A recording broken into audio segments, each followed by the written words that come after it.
101. Pencil case. Harry felt as if his heart had been plunged into an icy lake, the warmth slowly draining from him. His stomach tightened, his mouth went bitter, and he felt faintly nauseous. So, Quirrell is Lord Voldemort, Veed corrected. To be precise, he's possessing Professor Quirrell. A collective gasp filled the room. Michael, pale, hissed, "Don't say that name again, Veed." "If you're so afraid of a name," Vide said helplessly, "how did you manage not to tremble in front of Professor Quirrell?" "How can that be the same?" Michael snapped. "Professor Quirrell is cowardly, but that person, he shuddered and fell silent, as if he couldn't breathe. Veed watched the others. They all looked terrified. Even Hermione seemed very scared. He thought it odd. They dared to face that person, but wouldn't speak his name. Harry had no such qualms. He said bluntly, "So he wants to come back, and he didn't just send underlings to steal the Philosopher's Stone. He came himself." "Yes, in the form of a parasite, hiding behind Quirrell's head," Veedy said. "All day wrapped in the smell of garlic, even having to put up with students pelting them with snowballs. Think about it. They meant to ambush timid Professor Quirrell, but they were actually hitting Lord, you-know-who's face." For most people's sake, Veed stopped saying the name outright. His words left everyone both terrified and amused. Even Harry couldn't help smiling a little. "But," Harry pushed on, conflicted, "why didn't Dumbledore tell me? I have a right to know. He killed my parents." "Dumbledore was protecting you, Harry," Hermione said. "He was worried that if you knew the truth, you might go after you-know-who, and that would be far too dangerous." Harry, patient by nature, cooled at the suggestion that the headmaster had acted out of concern for him.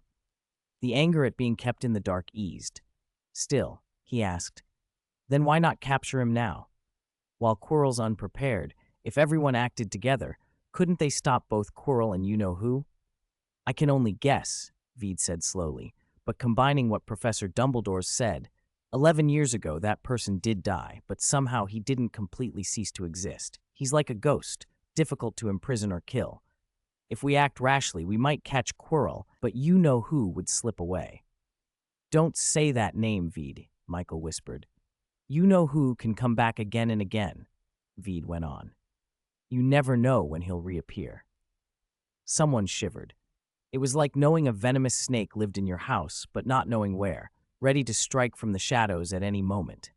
In that light, keeping the danger right under one's nose felt almost safer. But isn't Dumbledore worried Quirrell might actually steal the stone, and then you-know-who would regain his power, maybe even become immortal? Harry asked.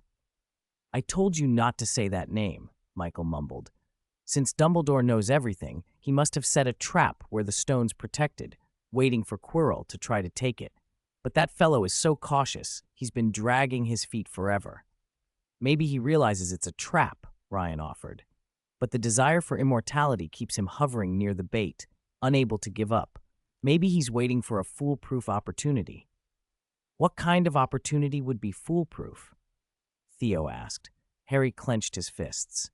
"When Dumbledore leaves the school, because Dumbledore is the only person he's afraid of." In the following days, the students watched Dumbledore's comings and goings more closely than ever. If they spotted the white-bearded wizard in the Great Hall at breakfast, the rest of the day felt safe. If they didn't, nerves frayed and pupils tried every polite and not-so-polite way to ask the professors whether Dumbledore had gone out. But that worry soon had to share their attention with exam week. For the students, exams were almost as fearsome as the Dark Lord. Most subjects at Hogwarts were examined in two parts, written and practical. The written exams took place in a large classroom that held an entire year. Students had to use new quills enchanted to prevent cheating. Practical exams varied by professor. Professor McGonagall had required them to transform mice into ornate snuff boxes, for example. For Vedi, the exam content was simple, and the practicals were more like a chance to show off. From the professor's pleased smiles, he was certain of a good report card. The last paper was History of Magic. Vedi hadn't spent much time on the subject since organizing his scrolls. He'd crammed the facts before the exam, and after finishing, was confident he'd scored over 90%. It was Thursday, Professor Mori's day for alchemy. After the exam, the students cheered, enjoying their temporary freedom. Veed met Michael and, as usual, walked to the astronomy tower. Professor Mori was hunched over a microscope. When he saw Vedi, he exclaimed with delight, "Look, how marvelous."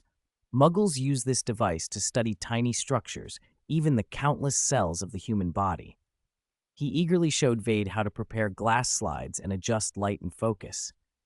Vedi didn't mention he'd learned much of this already. He followed Mori's instructions to examine worm eggs and a cross-section of a moth wing, and then began to talk about his recent alchemical experiments. "I'd like to show you this," Vede said, taking a small box from his satchel. He noticed the satchel at his side was slightly warm. He paused for a moment, then snapped it closed and placed the blue-gray box, only the size of a pencil case, on the table. Professor Mori's eyes lit up. "You succeeded so quickly?" "Only a preliminary result," Vede said. He opened the box. Inside were a few quills and ordinary pens, seemingly nothing more. Then he closed the lid, tapped it with his wand, and the small pen box flipped and unfolded, stretching out like the pages of a book. A moment later, a wardrobe taller than a person stood in the center of the room. Veda pulled open its door and smiled. "Professor, would you like to step inside and take a look?" 102. Wardrobe space.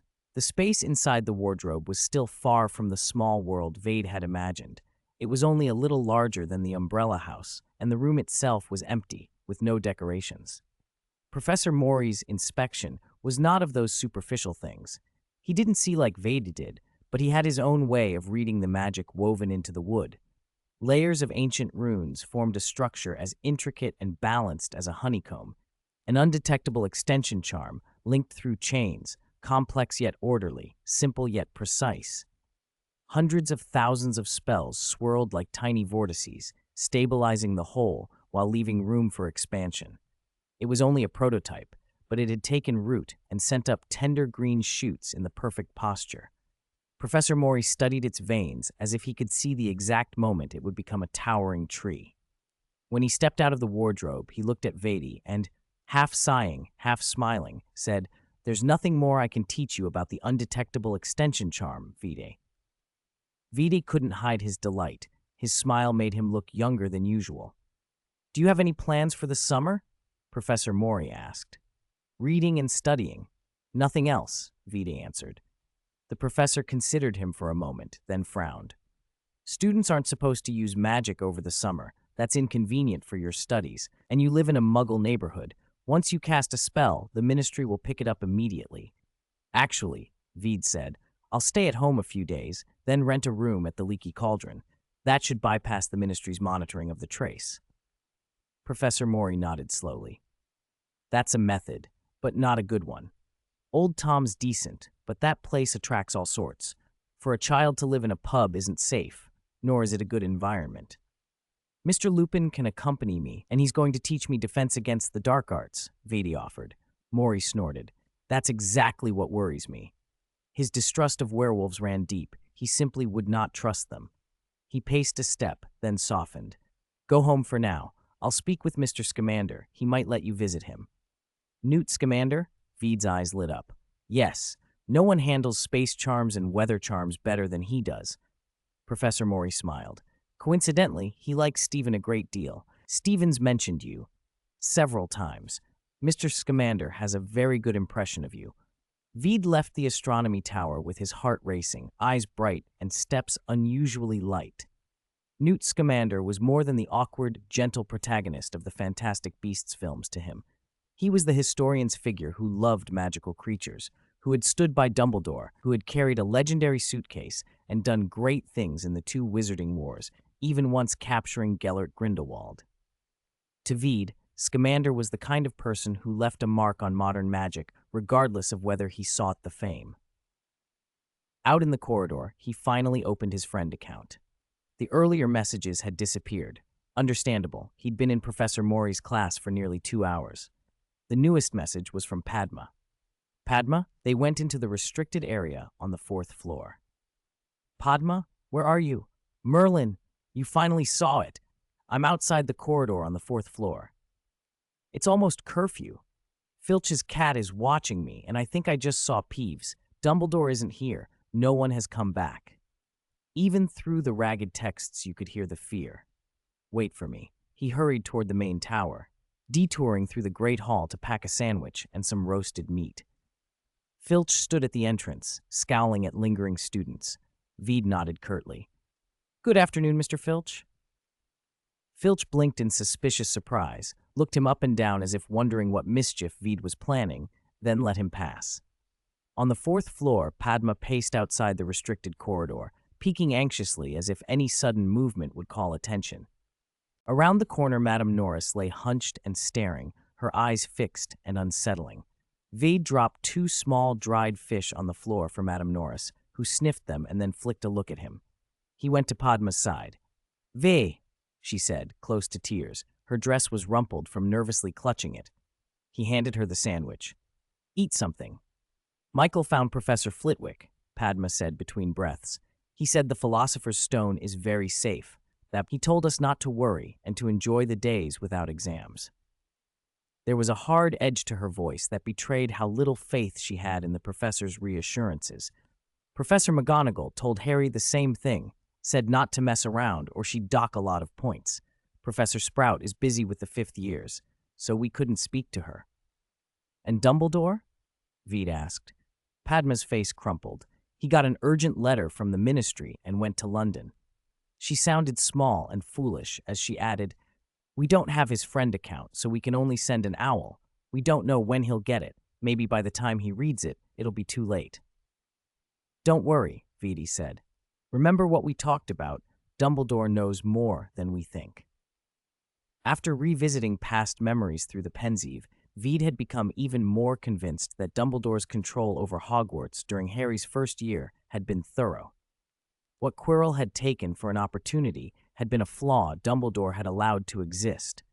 The underground challenge game had been Dumbledore's true final exam for Harry and his friends.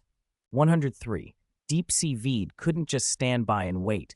Those young wizards attempting the challenges were unlikely to die, but injuries were inevitable. So much time had passed, he wondered which challenge they'd reached.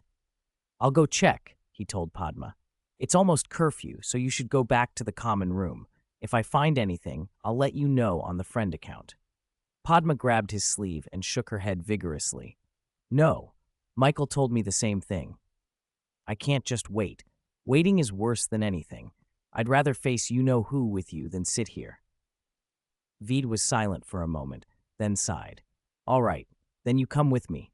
Padma nodded and fell in step behind him as he headed for the 4th floor. "Meow!"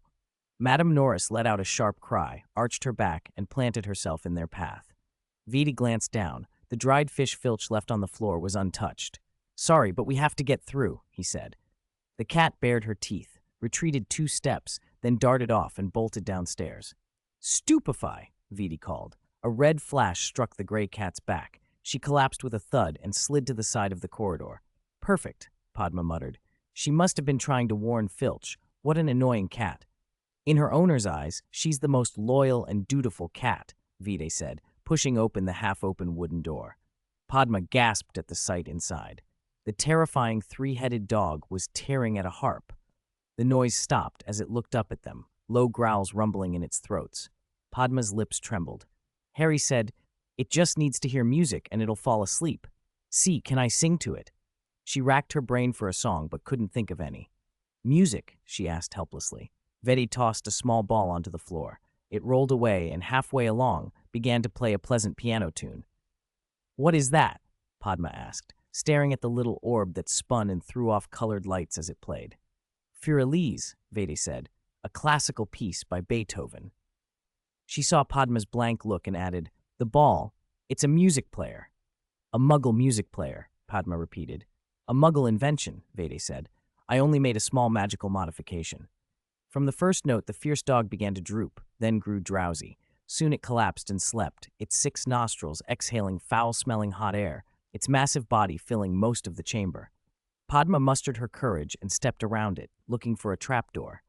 "I heard there should be one here, on the ground." They both stared. "Looks like it's being held down by it." Vetti cast a levitation charm. The Cerberus slid aside and continued to lie down, and a trapdoor was revealed. He grabbed the handle and opened it, and a familiar voice floated up. "Great, someone's finally here." Neville cried, relief obvious in his voice. Who's up there? Wands out, Neville. Michael warned in a low voice. There might be someone up there with them. Padma heard the voices and felt some hope. She flung herself to the opening, laughing and crying at the same time. Michael, are you all right? Padma, several voices answered in surprise. Vade's here too. We're together. One by one, students flew up through the trapdoor on brooms. Michael was supporting Neville. Neville's leg was broken and still bleeding. Lucky you came, Michael explained. The Cerberus blocked the trapdoor. We tried everything and couldn't get it open. Theo climbed up next, his face marked with a large bruise and his body covered in many long, thin cuts as if scraped by blades. Ryan's arm hung at an odd angle. He was sweating from the pain. The worst was Ron. Hermione brought him up, unconscious and with his head covered in blood. Oh my God, Padma said, panic making her voice shake. Tears sprang to her eyes. I didn't bring any dittany. It's all right, I have some, Vade said, producing several potions from his bag and handing them out along with pain relievers. He admired these children, facing broken bones and deep cuts. None of them cried or screamed. Many adults couldn't have borne it that well. Perhaps magic gave them a capacity to endure. Ryan drank a pain potion in one gulp and, pale, said, Harry's still down there. What happened down there? Padma asked, staring into the dark hole. Did you meet him? No, Hermione said, fingers clasped together. Quirrell and Snape, if they want the Philosopher's Stone, they'd be behind the last challenge. Black flames block the way, and there's only enough potion for one person to go safely through the flames. Harry chose to go alone. Padma's breath hitched. Of course he was afraid, but he still chose to face it. The friend account in Vade's hand suddenly warmed. He opened it and saw a message from Mackie. It's all right. The word could mean many things, but in that instant it had one meaning. Dumbledore was back. Go to the school infirmary first, Vede said calmly, closing the friend account. Even for these injuries, Madame Pomfrey will contact Dumbledore immediately.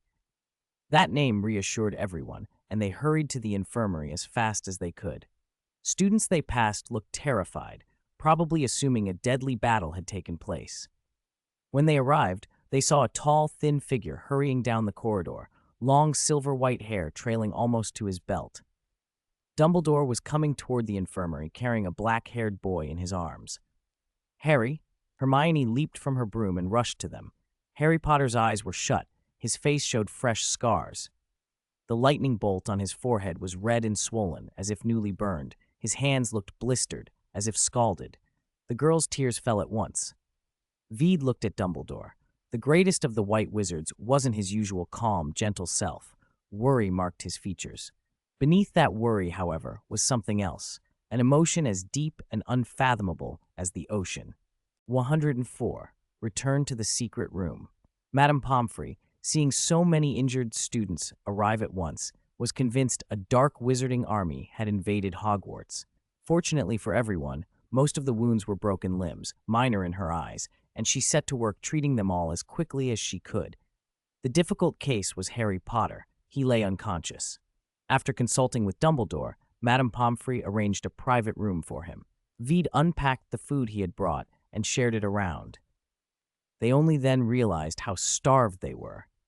Between handfuls of bread and the occasional frantic gulp of tea, they told him what had happened beneath the trapdoor. The professors had set up a series of protections to guard the Philosopher's Stone. First came the devil's snare beneath the trapdoor, which saved them from plunging to their deaths. Poor Neville had landed badly at that stage and broken his leg. He'd been forced to wait nearby. Next, they had to catch the correct key from a swarm of winged keys. Harry, using every ounce of his seeker skill, managed to catch the right one. Theo had come away covered in scratches, protecting the rest of them. Then there was the deadly game of wizard's chess. Ron, playing with Harry, won the game, but took a brutal blow to the head from one of the opposing pieces and was knocked out cold. He still hadn't woken. After that, they'd faced a troll, far larger and fiercer than the one from Halloween. The group had thrown everything they had at it. Ryan had broken his arm there, and the others had suffered bruises and cuts. Vede blinked in surprise. A troll? Yeah, a stinky troll, Theo said with a weary sigh. I can't believe you lot defeated that thing half a year ago without a scratch. If the troll was one of Quirrell's protections, Michael said, then the one on Halloween must have been released by him too, to create chaos. I heard he even pretended to faint back then. Veed frowned but said nothing. For the last challenge, we were trapped in a room full of flames, someone continued. Professor Snape left a set of potions. One would let you go forward, one would let you go back, and the rest were poison or nettle wine. Hermione's lips trembled as she spoke. I solved Snape's riddle. Harry went forward. The rest of us each drank a potion, and we found Ron and Neville, intending to go back the way we'd come. You know the rest. Her voice stayed calm, rational, and precise, but her hair seemed to stand on end, and her body was tense as a drawn bowstring. Hermione! Padma suddenly leaned over and hugged her. Don't blame yourself. It was Harry's choice to confront that person, not yours. He'll recover, won't he? Hermione pulled her hands away, and Padma noticed the blood on her knuckles where she had been scratching herself. You don't understand, Padma. Then Hermione collapsed against Padma's shoulder, and the tears came, surprising her. She choked out. Under the trapdoor, it looked bottomless. Harry didn't know there was Devil's Snare to catch us when he jumped down first. He also said, if something happened to him, we should come back straight away. Padma stroked her back gently. Now she understood. Hermione's tears were not only for the unconscious friend, but for the raw, sinking fear that had followed them back to safety. The helplessness of watching someone you cared about go toward what looked like certain death. The others around them didn't cry, but something had shifted in their faces. Whatever had happened under the trapdoor had changed them. A commotion at the infirmary door interrupted the quiet. No, Potter hasn't woken yet. No visitors, Madame Pomfrey said sharply. Madam, we only want to see Theo and Ryan. We're all from Hufflepuff, a voice begged from the corridor. All right, but no loud noises, Madame Pomfrey relented, and a bustling crowd squeezed in. These students had probably seen Theo and the others riding broomsticks through the corridors and had come to ask what had happened. Surrounded by visitors, the injured were mobbed with questions. Michael exchanged a look with Veed. Neither of them had been hurt, so they were treated like spectators and given little attention. They slipped out of the infirmary. I want to go back into the chamber again, Michael said as they stepped into the corridor. Since Dumbledore brought Harry out, maybe the flames have died down. I want to see what was left of the last challenge. We'll go together, Veed said. Of course, Michael smiled. I bet you're curious too, how Harry managed to turn misfortune into good fortune again. Veed wasn't especially curious. He simply wanted to see. Everything under the trapdoor had been almost totally destroyed. They mounted their brooms and rode easily down the stone corridor and through the lit rooms until they reached the final chamber. It was a fairly spacious room with an arched ceiling. Tall stone pillars were embedded in the walls, and smoldering embers still dotted the floor. A large mirror stood in the center, its golden frame elaborately carved and supported by two clawed feet. There was a string of words inscribed on it. Look, Vedi. Michael crouched and with his wand poked a wizard's robe lying by one of the steps. If I'm not mistaken, that's Professor Quirrell's robe. Look, the turban's here too. He stopped abruptly, horror on his face as he stared at the dust wrapped up in the fabric. He backed away, stiff and pale. Veed stepped closer. He produced a small glass phial and scooped some of the dust into it. Vedi, Michael hissed, his scalp prickling. Do you know what that is? Professor Quirrell's remains, and you know whose vessel. Veed capped the bottle, peering at the smoky gray dust inside. Might come in handy, he muttered. As if something had been disturbed, a hollow voice echoed around them as from the dust itself. Dust to dust, ashes to ashes. Disturb the dead, the living shall die. The dead are nameless, without reward.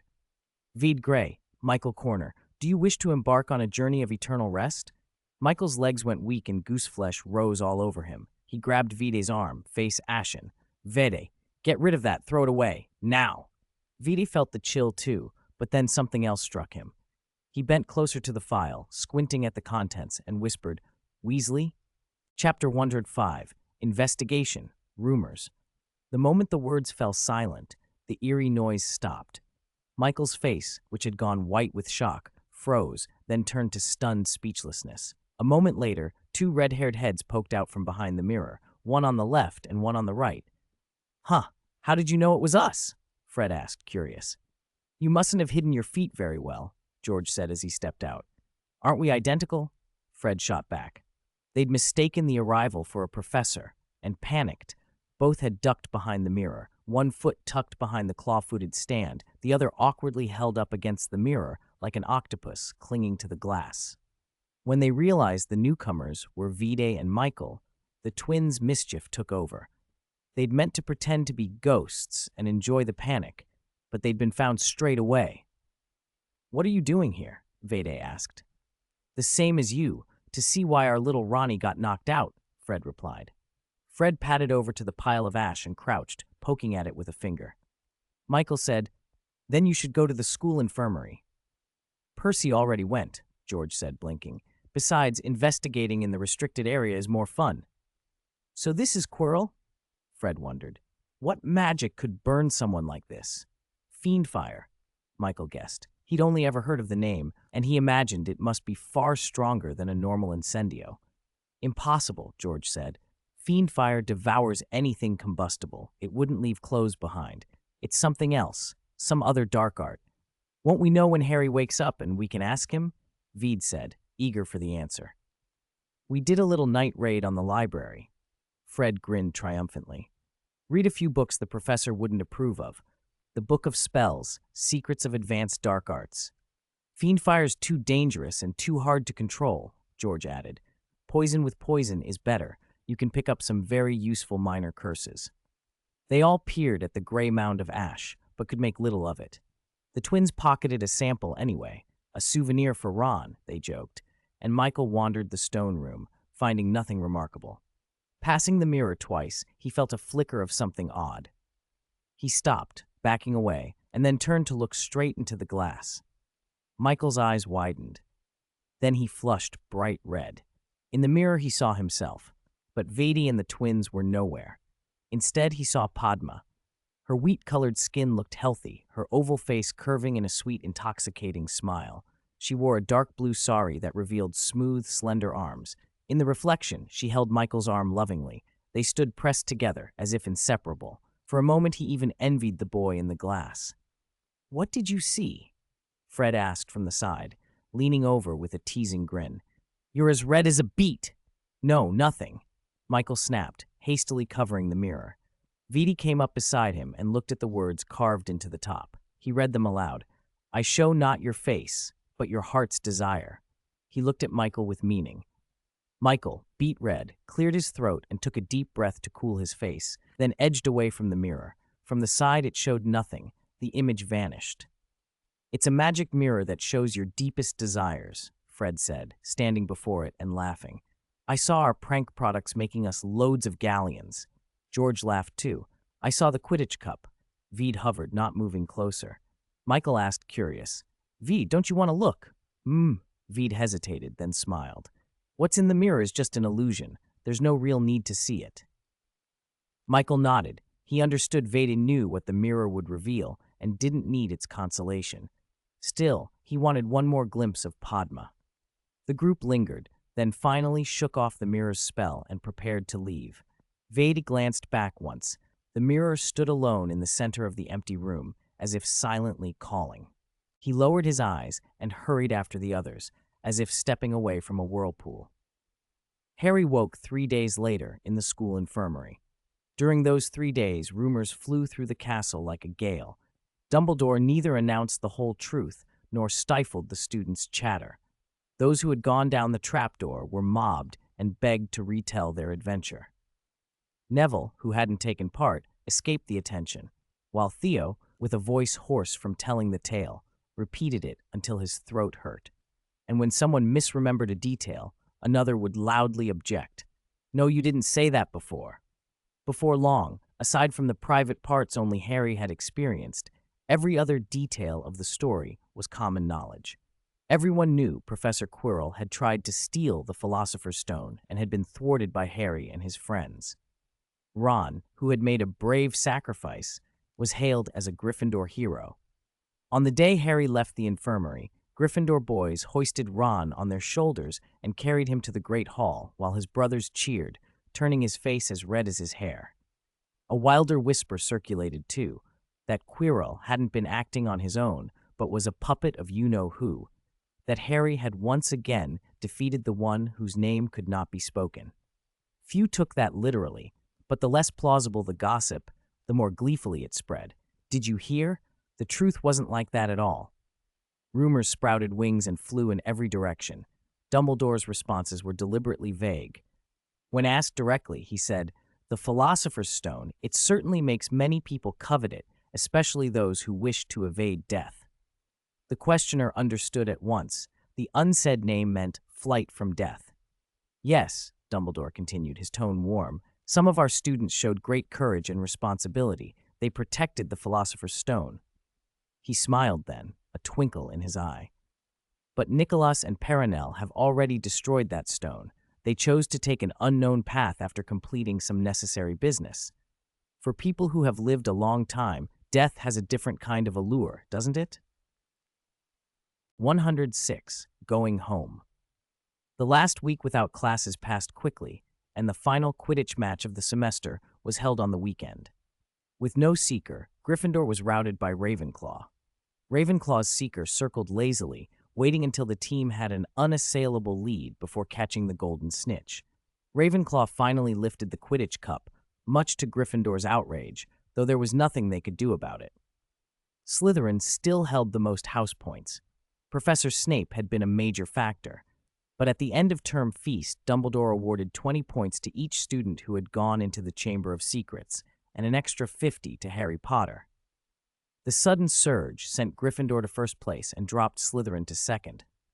The room erupted. First Slytherin was jubilant, then Gryffindor.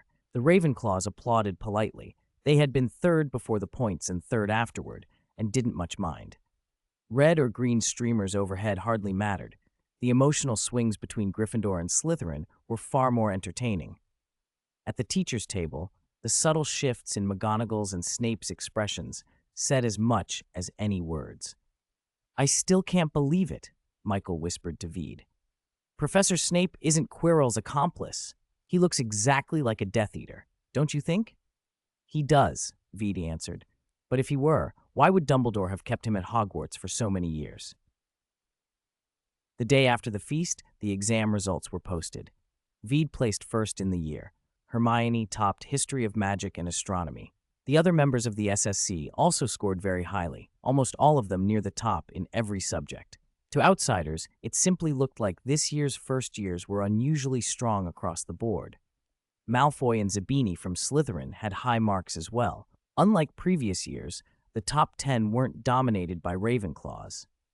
Students signed the notice forbidding the use of magic during the holidays, packed their trunks, and boarded the Hogwarts Express.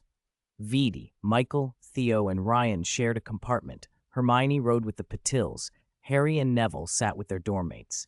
"How about coming to my place for the summer?" Michael asked eagerly.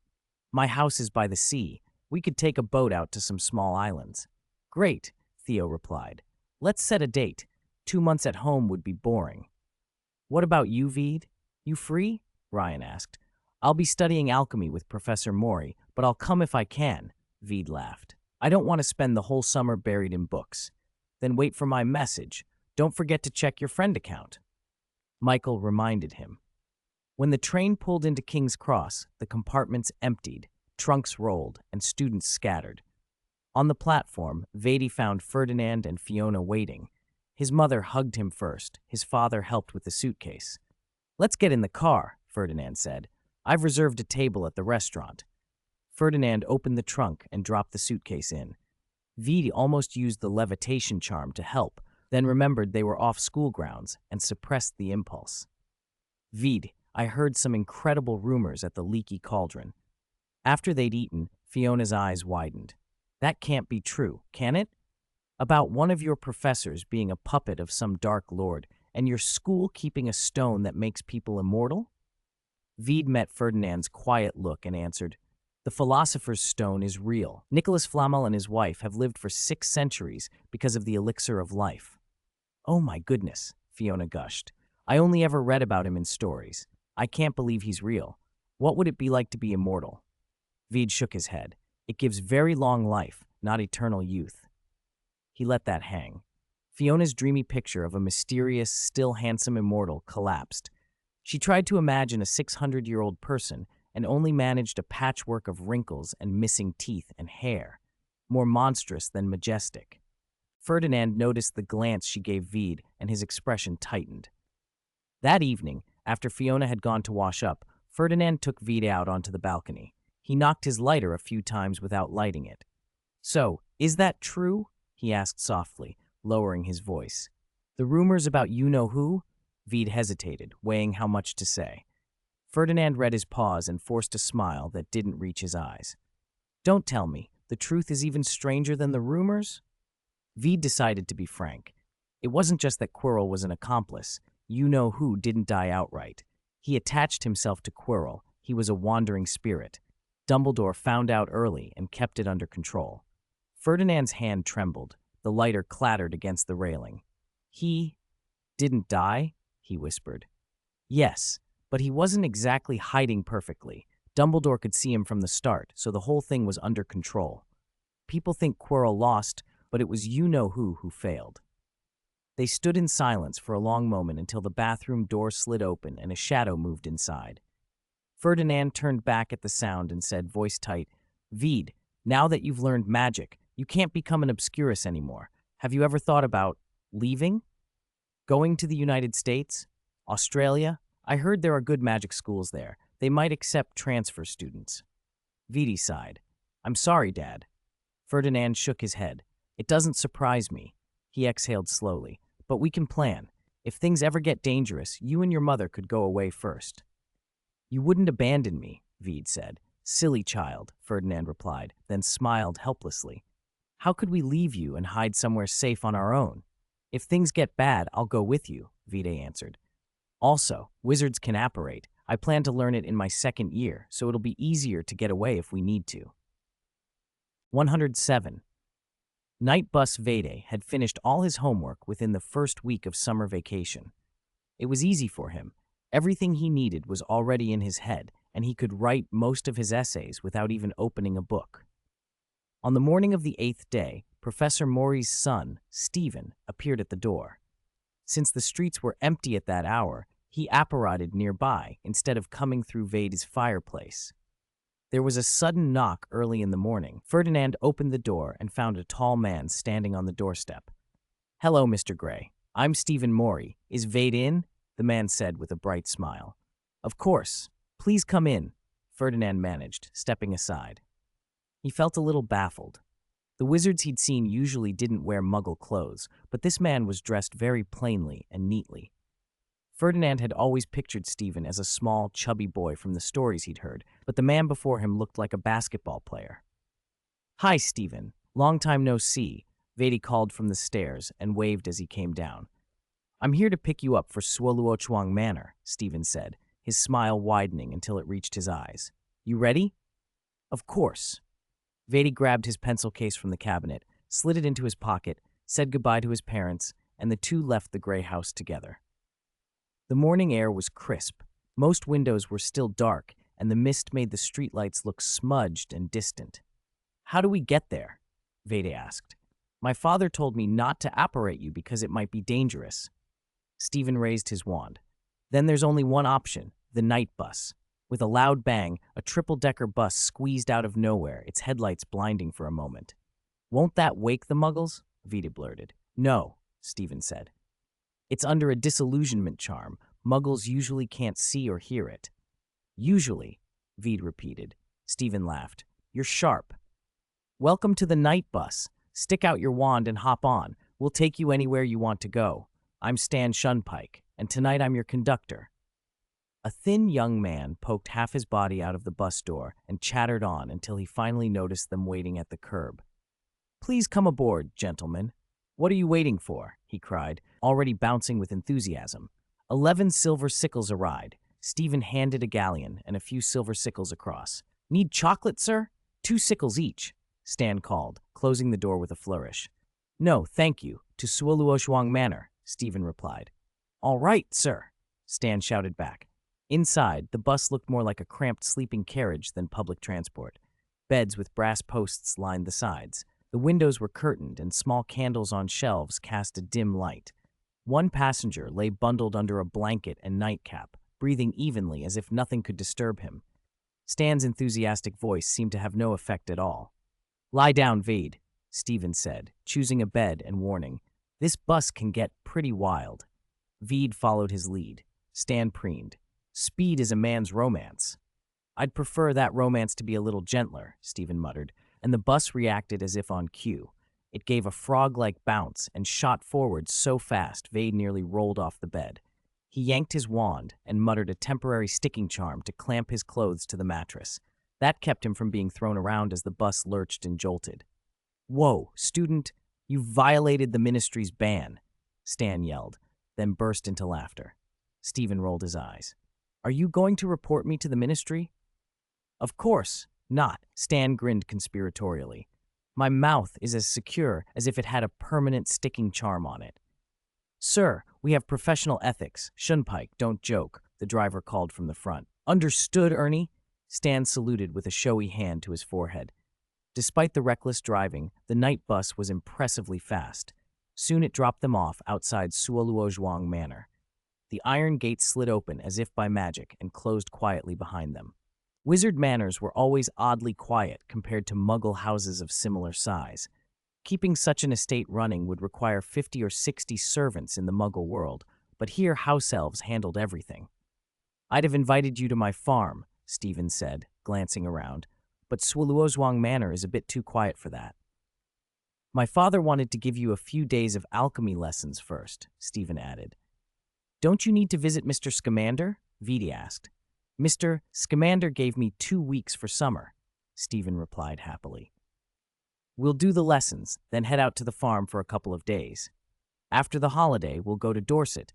Mr. Scamander said you're welcome there." Vede looked forward to it. Stephen told him Professor Mori employed more than a dozen house elves, though Vede had yet to see any of them. The food at the manor was richer and more varied than the fare in Hogwarts' Great Hall.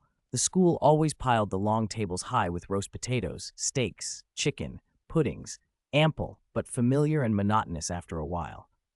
Professor Mori had traveled the world, often attending conferences, trading alchemical results, and even slipping into Muggle product launches in disguise.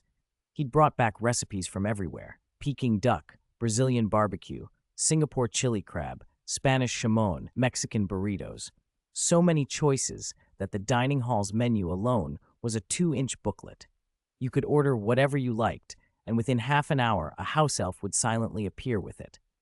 At noon, Professor Mori returned from outside. He wasted no time on pleasantries and immediately began teaching. "You've mastered the basics of alchemy," he said, straightforward and brisk. "This summer we're going to study something special: biological alchemy." 108. Elves and bioalchemy. Biological alchemy? Vede immediately pictured walking tin can men, then remembered what he'd read in books. "Like the Sorting Hat and wizard chess?" he asked. Professor Mori smiled. "Wizard chess and the Sorting Hat may seem similar, but they're actually completely different."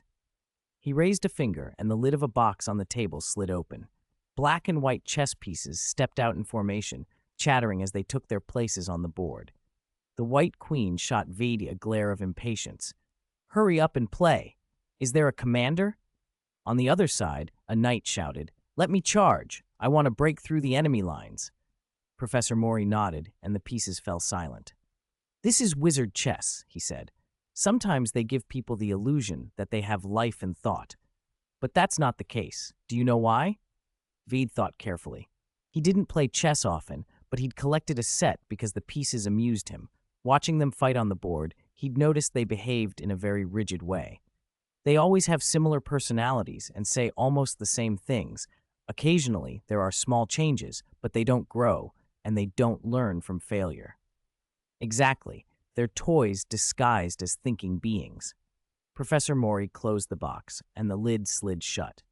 Imbuing inanimate objects with thoughts, so mirrors, tape measures, flying brooms seem to have opinions of their own, is only low-level biological alchemy. But the Sorting Hat is different. If you talk to it enough, you'll find it's remarkably thoughtful. It truly thinks independently and makes its own judgments, rather than rigidly assigning students according to the founder's intentions. Vede remembered being rejected by the Sorting Hat and silently clenched his teeth. He thought, isn't that right? That thing doesn't just think, it's downright sarcastic. But the Sorting Hat isn't truly alive either. It thinks, but it doesn't reproduce, and it doesn't metabolize. True biological alchemy, ancient practitioners called it life alchemy, can produce real living beings. You're not unfamiliar with the most successful result. Guess what it is, Vede? What is it? Vede bowed his head to think. Biological alchemy, true living beings, capable of reproducing, successful creations. He'd read about many magical creatures, though he'd rarely met any in person. After a moment, he looked up with certainty. House elves. Professor Mori smiled in satisfaction. Exactly, house elves. Legend says that when ancient wizards felt inconvenienced by living far from humans, various kinds of elves emerged from nature. Glanlin helped craftsmen improve their skills and make tools. Dwarven elves aided farms and sometimes helped make shoes. Cellar elves managed food and wine, though they'd steal a bottle to drink now and then. Kobolds milked cows, collected eggs, and cleaned yards. Brownies handled housework with astonishing speed and efficiency, but if you paid them, they'd disappear forever. At the same time, because of the darker impulses of wizards, many harmful elves sprang up from swamps, from under tree roots, and from dark forests. Goblins caused disasters, redcaps hunted for blood, imps sickened animals, pixies led people astray, and boggarts frightened children at night. Some of these are just legend, others you learn about in Defense Against the Dark Arts. Vade nodded. There are redcaps in the third-year textbook. Are house elves descendants of those useful elves? To call them descendants is too gentle, Professor Mori said slowly. To be precise, ancient wizards used extreme methods to strip away parts of those elves' bodies and minds that they considered inconvenient: laziness, theft, mischief, and dignity. The first house elves were born from those experiments. But their magic was weak, their efficiency poor, and they were often harmed by livestock. So the wizards altered them further, integrating goblin bloodlines to give house elves stronger magic. Do goblins regard house elves as kin? Veda asked. Of course not, Professor Mori replied. Goblins are proud. To them, house elves are lowly, unworthy of being called kin. After house elves gained stronger magic, they weren't content to be enslaved. Their predecessors, brownies and dwarven elves, liked to help wizards but were proud creatures. If they felt insulted, they could turn against their masters. Vede nodded. That's why history of magic records house elf rebellions. Professor Mori sighed. Yes, house elves did rebel a few times. Wizards were reluctant to destroy their creation completely, so they repeatedly modified their minds, erased personalities, and planted imprints of absolute obedience, making them content to serve. Thus, the most ideal servants were domesticated. But there is one thing rooted in the soul of these creatures that wizards could never eliminate: an inherent yearning for freedom. So the wizards and house elves made an unchangeable contract. When a master gives a house elf clothing, the elf gains freedom. Vede thought of how most house elves in the original story detested freedom, and of the banished house elf named Winky. Almost every house elf I know hates freedom. If their master banishes them, they feel ashamed and are in unbearable pain. Yes, unbearable pain. Professor Mori's smile held a hint of sarcasm. Banished house elves are free. They can go anywhere, even back to their former master's house. But you see, has any banished house elf ever returned? 109. Stealing God's power. Vede was stunned. After Winky had been dismissed by her master, she'd been heartbroken, drinking, crying. But did she ever try to go back? Later, when Barty Crouch and his son came and went from Hogwarts during the Triwizard Tournament, what had Winky been doing? Had she thought of helping the master who had been placed under the Imperious Curse? Would other house elves who were expelled or unintentionally freed try to return to their former masters and resume their service? Or would they collapse to the ground, wailing, then accept their freedom and wander away? Vede had known many house elves, but almost all of them belonged to Hogwarts. Most were content with their lives there. None had expressed a longing for freedom or been cast out. Zoe and Mackie included. They only wanted to be treated kindly and shown respect by wizards. They never spoke of wanting freedom. Professor Mori, though, didn't linger on the subject. After giving Vade that hint, he went on. After some early successes, many wizards became obsessed with biological alchemy, he said. But it isn't an easy field. Many were killed by their own creations, and biological alchemy gradually became a forbidden art. What finally drove it into complete ban was the birth of another kind of creature. In the 15th century, a wizard named Extus built a castle on an island and lured Muggle ships there. He did unspeakable things to the sailors and crews. Those sent to investigate came back and refused to speak of what they'd seen. The least horrifying part was that the place became a haven for Dementors. That place became Azkaban. Dementors feed on happiness. People who approach them feel depression and despair. They can suck out a person's soul and turn them into walking corpses. The only truly effective defense is the Patronus charm. These creatures can't be killed completely. If destroyed temporarily, they will regenerate in decaying, dark places. They are beyond life and death. The immortality humans dream of is something Dementors have from their very birth. So, in a way, biological alchemy was a terrible success, except it was useless to wizards. Vade raised a question. Professor, wizards can defend themselves with the Patronus, but Muggles can't even see Dementors, let alone resist them. Professor Mori looked thoughtful. Are you thinking about your parents being harmed? In the early 18th century, the Ministry reached an agreement with Dementors. They were allowed to guard the prisoners of Azkaban and were not to leave. I always thought it was a foolish decision, but it has been somewhat effective. Vede then asked another question. During the Wizarding War, why didn't the witchcraft purists and Death Eaters use Dementors? Professor Mori was silent for a moment, because for Dementors, magic-filled souls are much more attractive than those of Muggles, and very few wizards can actually cast a full Patronus. He let the silence hang, then continued, That's mostly the story. Biological alchemy can be both wondrous and dangerous. It lets wizards create life forms that transcend ordinary lifespans. Each act of biological alchemy is unique. There are no two identical humans, so no two alchemically created lives can be identical either. Creating life used to be the prerogative of the divine. Wizards can only steal a small piece of that prerogative. That temptation is enormous. Any alchemist with talent will sooner or later be tempted to follow that path.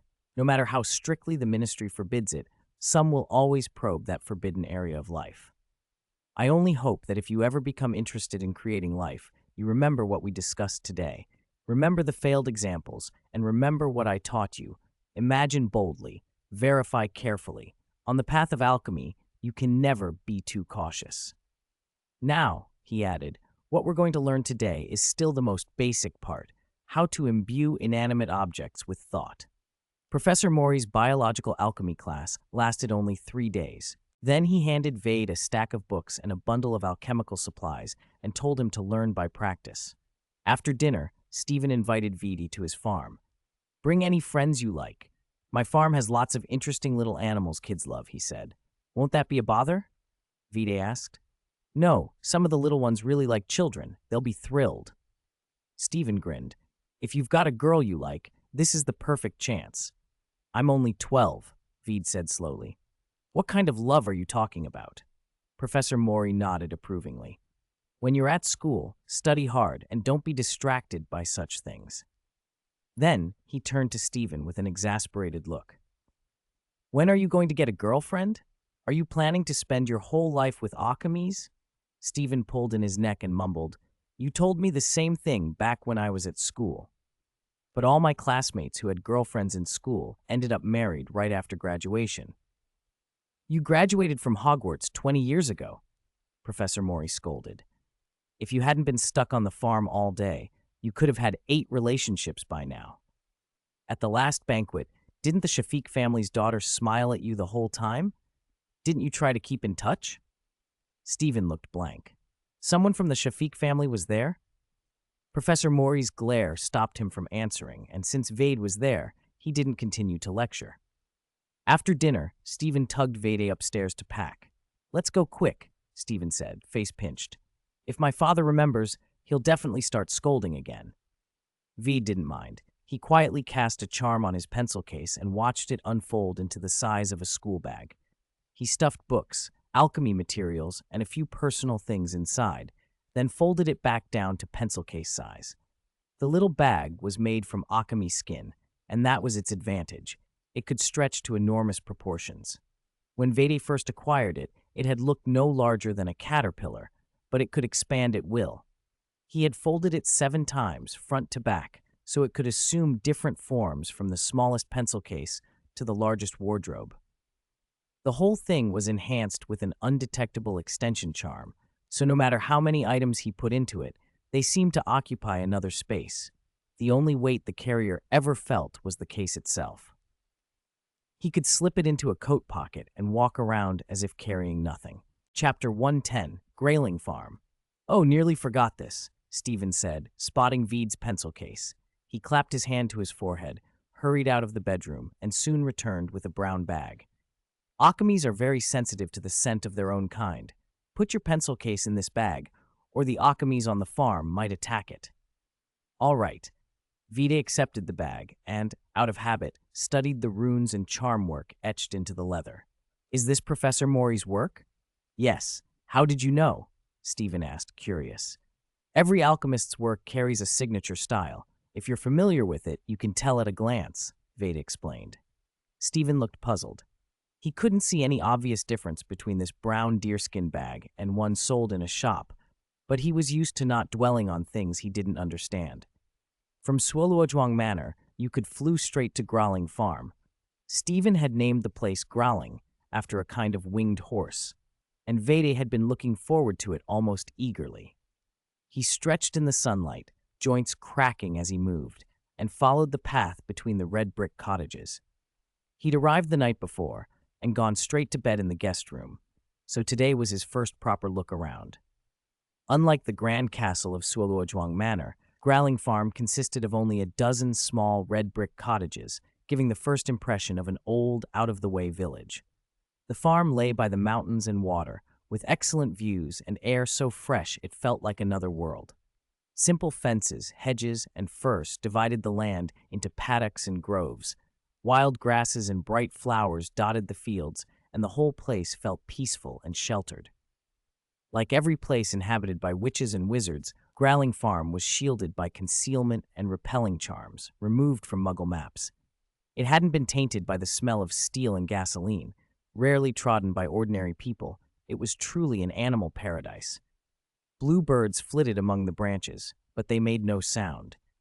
In a thorny bush, a teardrop-shaped nest hid a small, vulture-like bird with folded dark green wings that peered out with a worried look. Green, frog-lizard creatures squatted on branches or hid under leaves, grinning with sharp teeth and a little red pustule on their heads. "These are tree monkey frogs," Stephen said, coming up behind Vede.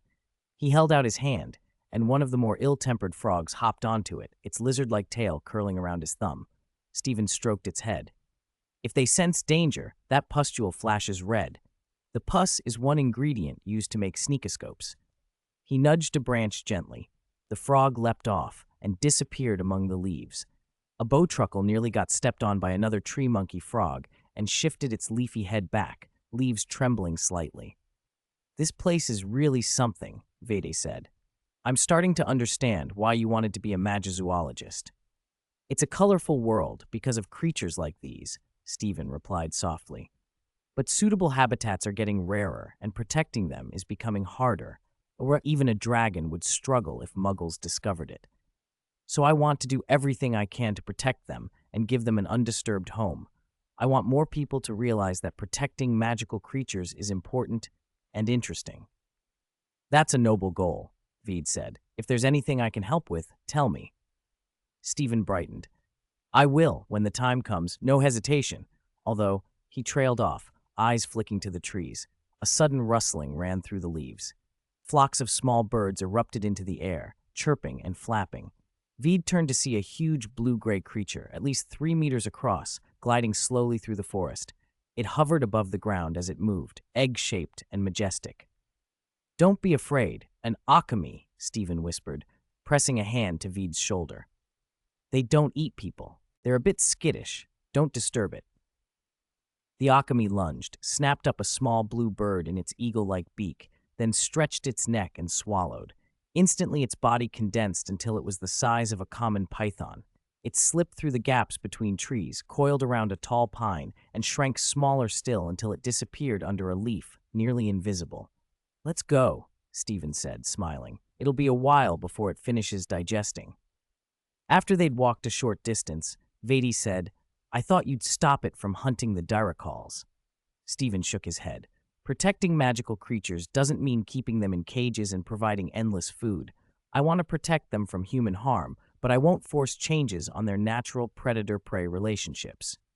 Veed nodded. "Running a place like this must be expensive. If you need funds, I can contribute." Stephen laughed. "Not yet. The house elves collect feathers, scales, shed skins, dropped horns, things the creatures naturally leave behind, and selling those brings in enough to maintain the farm." He flashed a proud, boyish grin. "Don't look at me like that. I'm a rich man. I only needed my father's backing for the first 2 years. After that, Grayling supported itself." "How many kinds of magical creatures live here?" Veed asked. Stephen hesitated, thinking. "At least 20 to 30 kinds. I can't be exact. Some creatures move in quietly, and sometimes I only discover their tracks after they've already settled with their young. If they don't cause trouble, I usually don't interfere."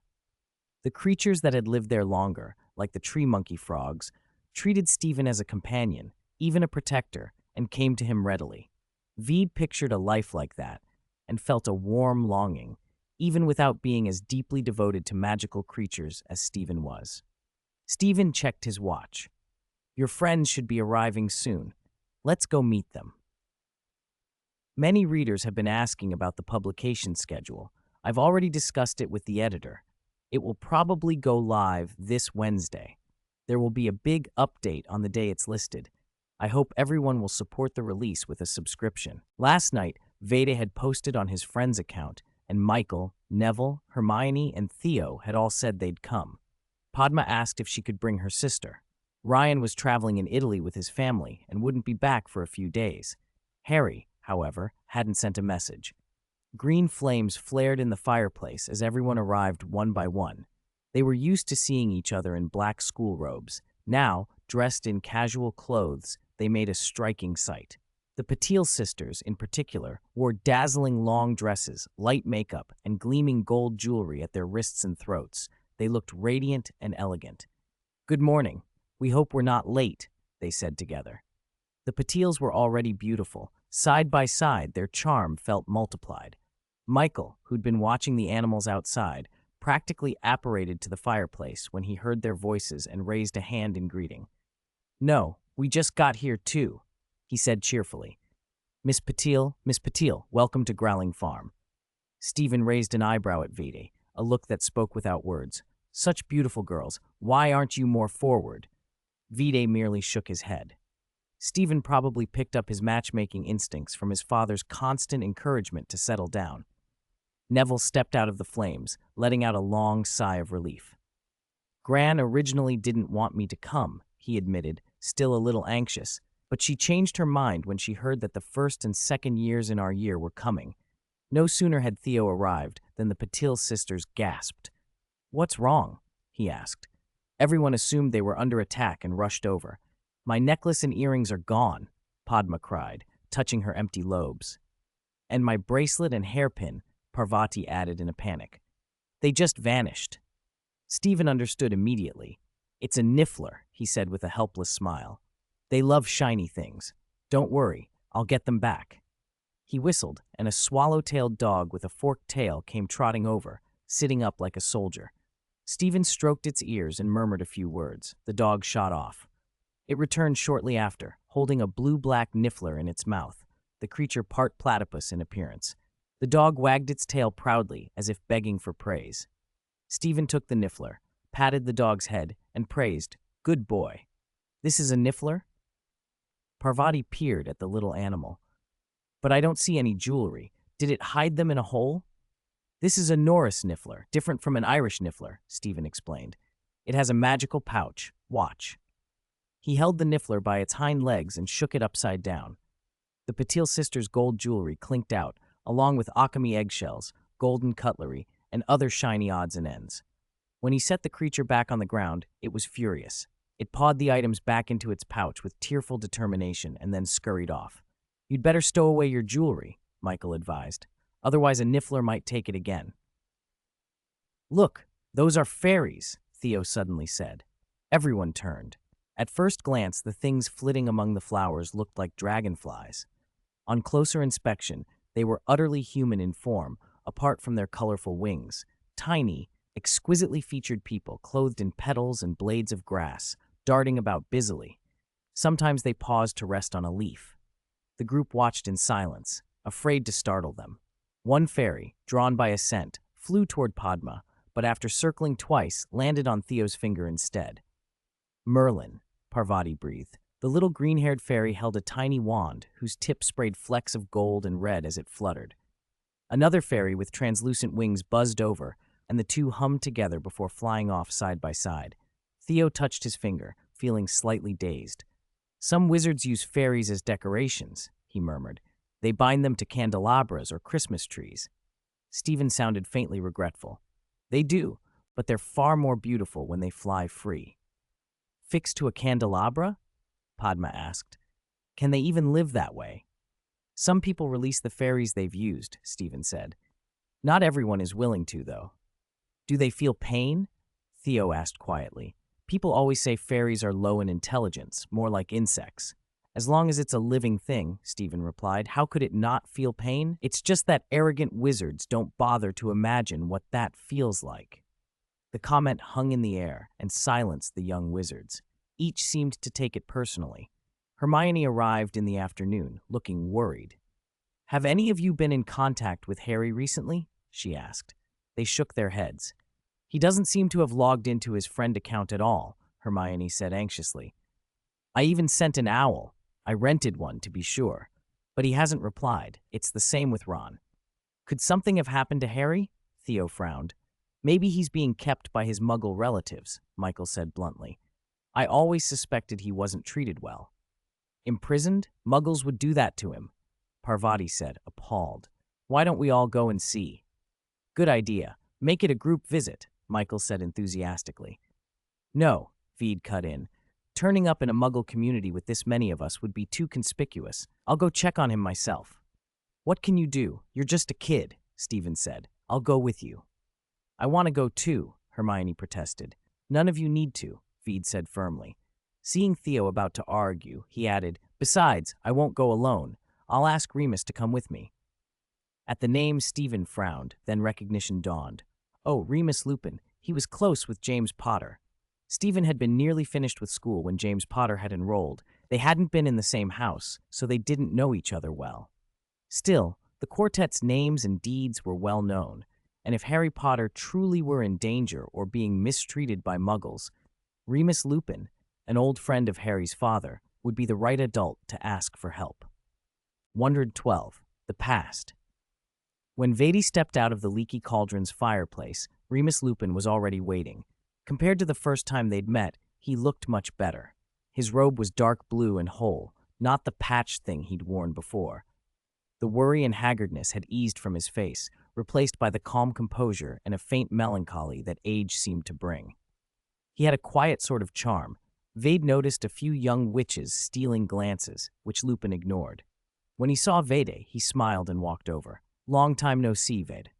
They had seen each other only sporadically over the last 6 months, but their daily lessons in magic had kept going. Through letters and lessons, Lupin had come to know Vade well. Younger than most of his pupils, Vade lacked common juvenile faults. He wasn't lazy, reckless, or flighty. He had clear aims, intense focus, a steady appetite for learning, and a humility that made him respectful without being servile. He listened, he could articulate his thoughts, and he didn't flatter just because someone paid him. Over years on the road, Lupin had had all kinds of employers. Some expected their paid help to be grateful and subservient, and he admired Vade all the more for that. The only thing that still made Lupin hesitate about becoming closer was his own status as a werewolf. He didn't know Vada had known that from the start. "Remus," Vede said, "sorry to call on you out of the blue. I hope I haven't interrupted anything?" Lupin smiled. There's not been much to interrupt lately. Have you run into something? V didn't waste time. Harry and I are classmates. We get on well. Since the holidays, he's cut himself off from everyone. We're all worried. I thought I could go to his house and check on him. At the name, his expression tightened, as if some old ache had surfaced.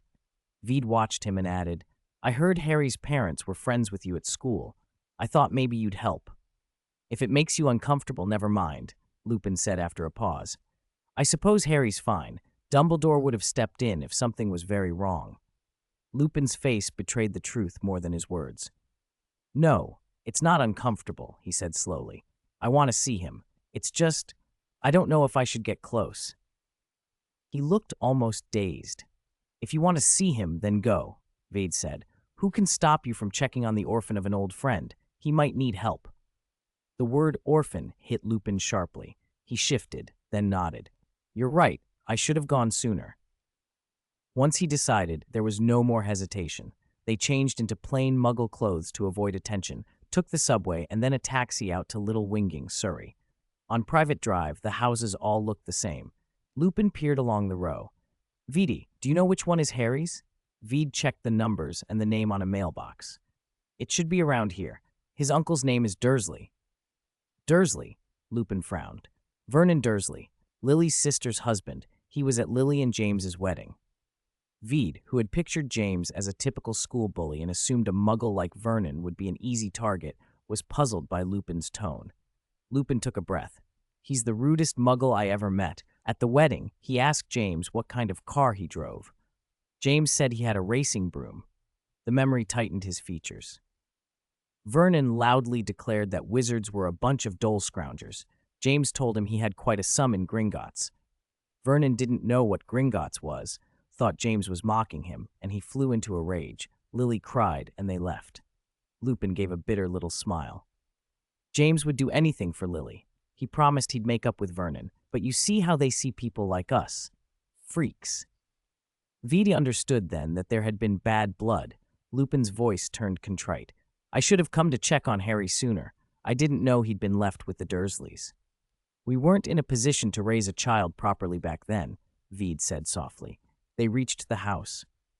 It could have been copied and pasted from its neighbors. Same gray tiles, same mottled brick, a neat lawn and a car in the driveway. The windows were closed, the living room dark save for a thin band of light. As the sun went down, a shadow inside caught Lupin's eye. Look at that window, he said. Doesn't the shadow look odd? Vade squinted. The shadows were long and crisscrossed.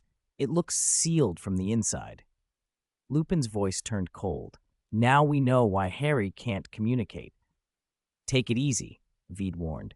Using magic on muggles is illegal. He explained.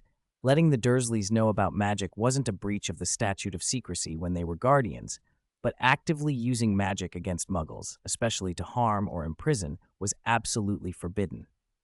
The Ministry's enforcement could be inconsistent. Sometimes things could be smoothed over if you obliviated witnesses. Other times, the same act could land you in Azkaban. Hagrid's giving Dudley a pig's tail was technically prosecutable, but Dumbledore had managed to suppress it. For Lupin, as a werewolf, the consequences would be even more severe. I understand, Lupin said, swallowing the spite in his throat. He forced his face into a calmer mask and pressed the doorbell. 113. Call the police? I can help. The Dursleys were having dinner, shortbread, fried cod, sausages, and vegetable soup on the table, and Dudley also had a generous portion of mashed potatoes. I don't want this, Dudley threw a tantrum. I want cheese bread and roast meat. You'll have it tomorrow morning, Duddekins, Petunia said, looking at her fat son with indulgence. You need to eat well and get plump before school starts. She always worried he wouldn't get enough to eat at school. I want roast meat now, or I won't eat. Dudley stamped his foot.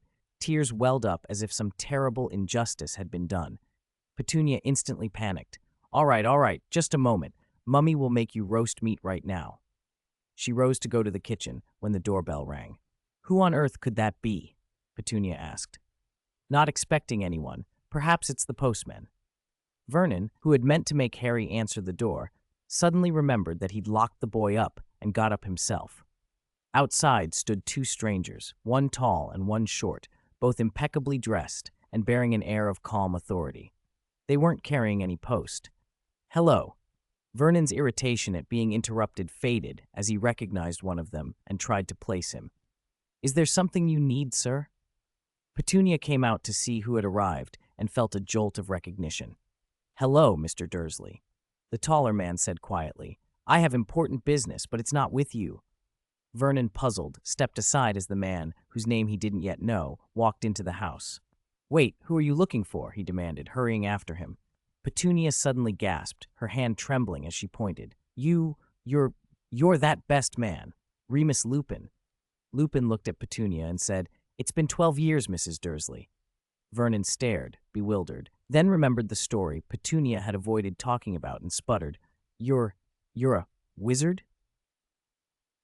The last wizard they had encountered had been Hagrid, who'd once given Dudley a pig's tail as a souvenir, and which later had to be removed by a private surgeon.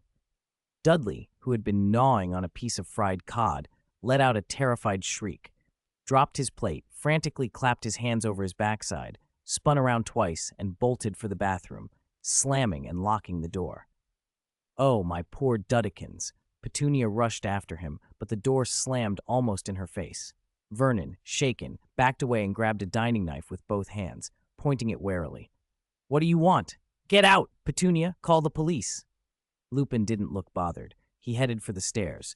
Petunia darted for the telephone, but before she could pick up the receiver, it was already being handled. "Call the police, you say? I can help." 999 or 116111? Lupin said slowly. "Either will do." He began to dial. Petunia, pale as a sheet, grabbed his arm. "Don't call the police. Don't call the police, Vernon, please." Lupin looked at her, then examined the house. He glanced toward the small bedroom upstairs where Harry had been locked away and frowned. "Of course you can call 999, he said calmly downstairs so they could all hear, "but you should know that will prompt questions. Intentionally failing to provide adequate food, clothing, medical care, or accommodation to a child under 14 when you are financially able is an offense." He continued, steady and measured.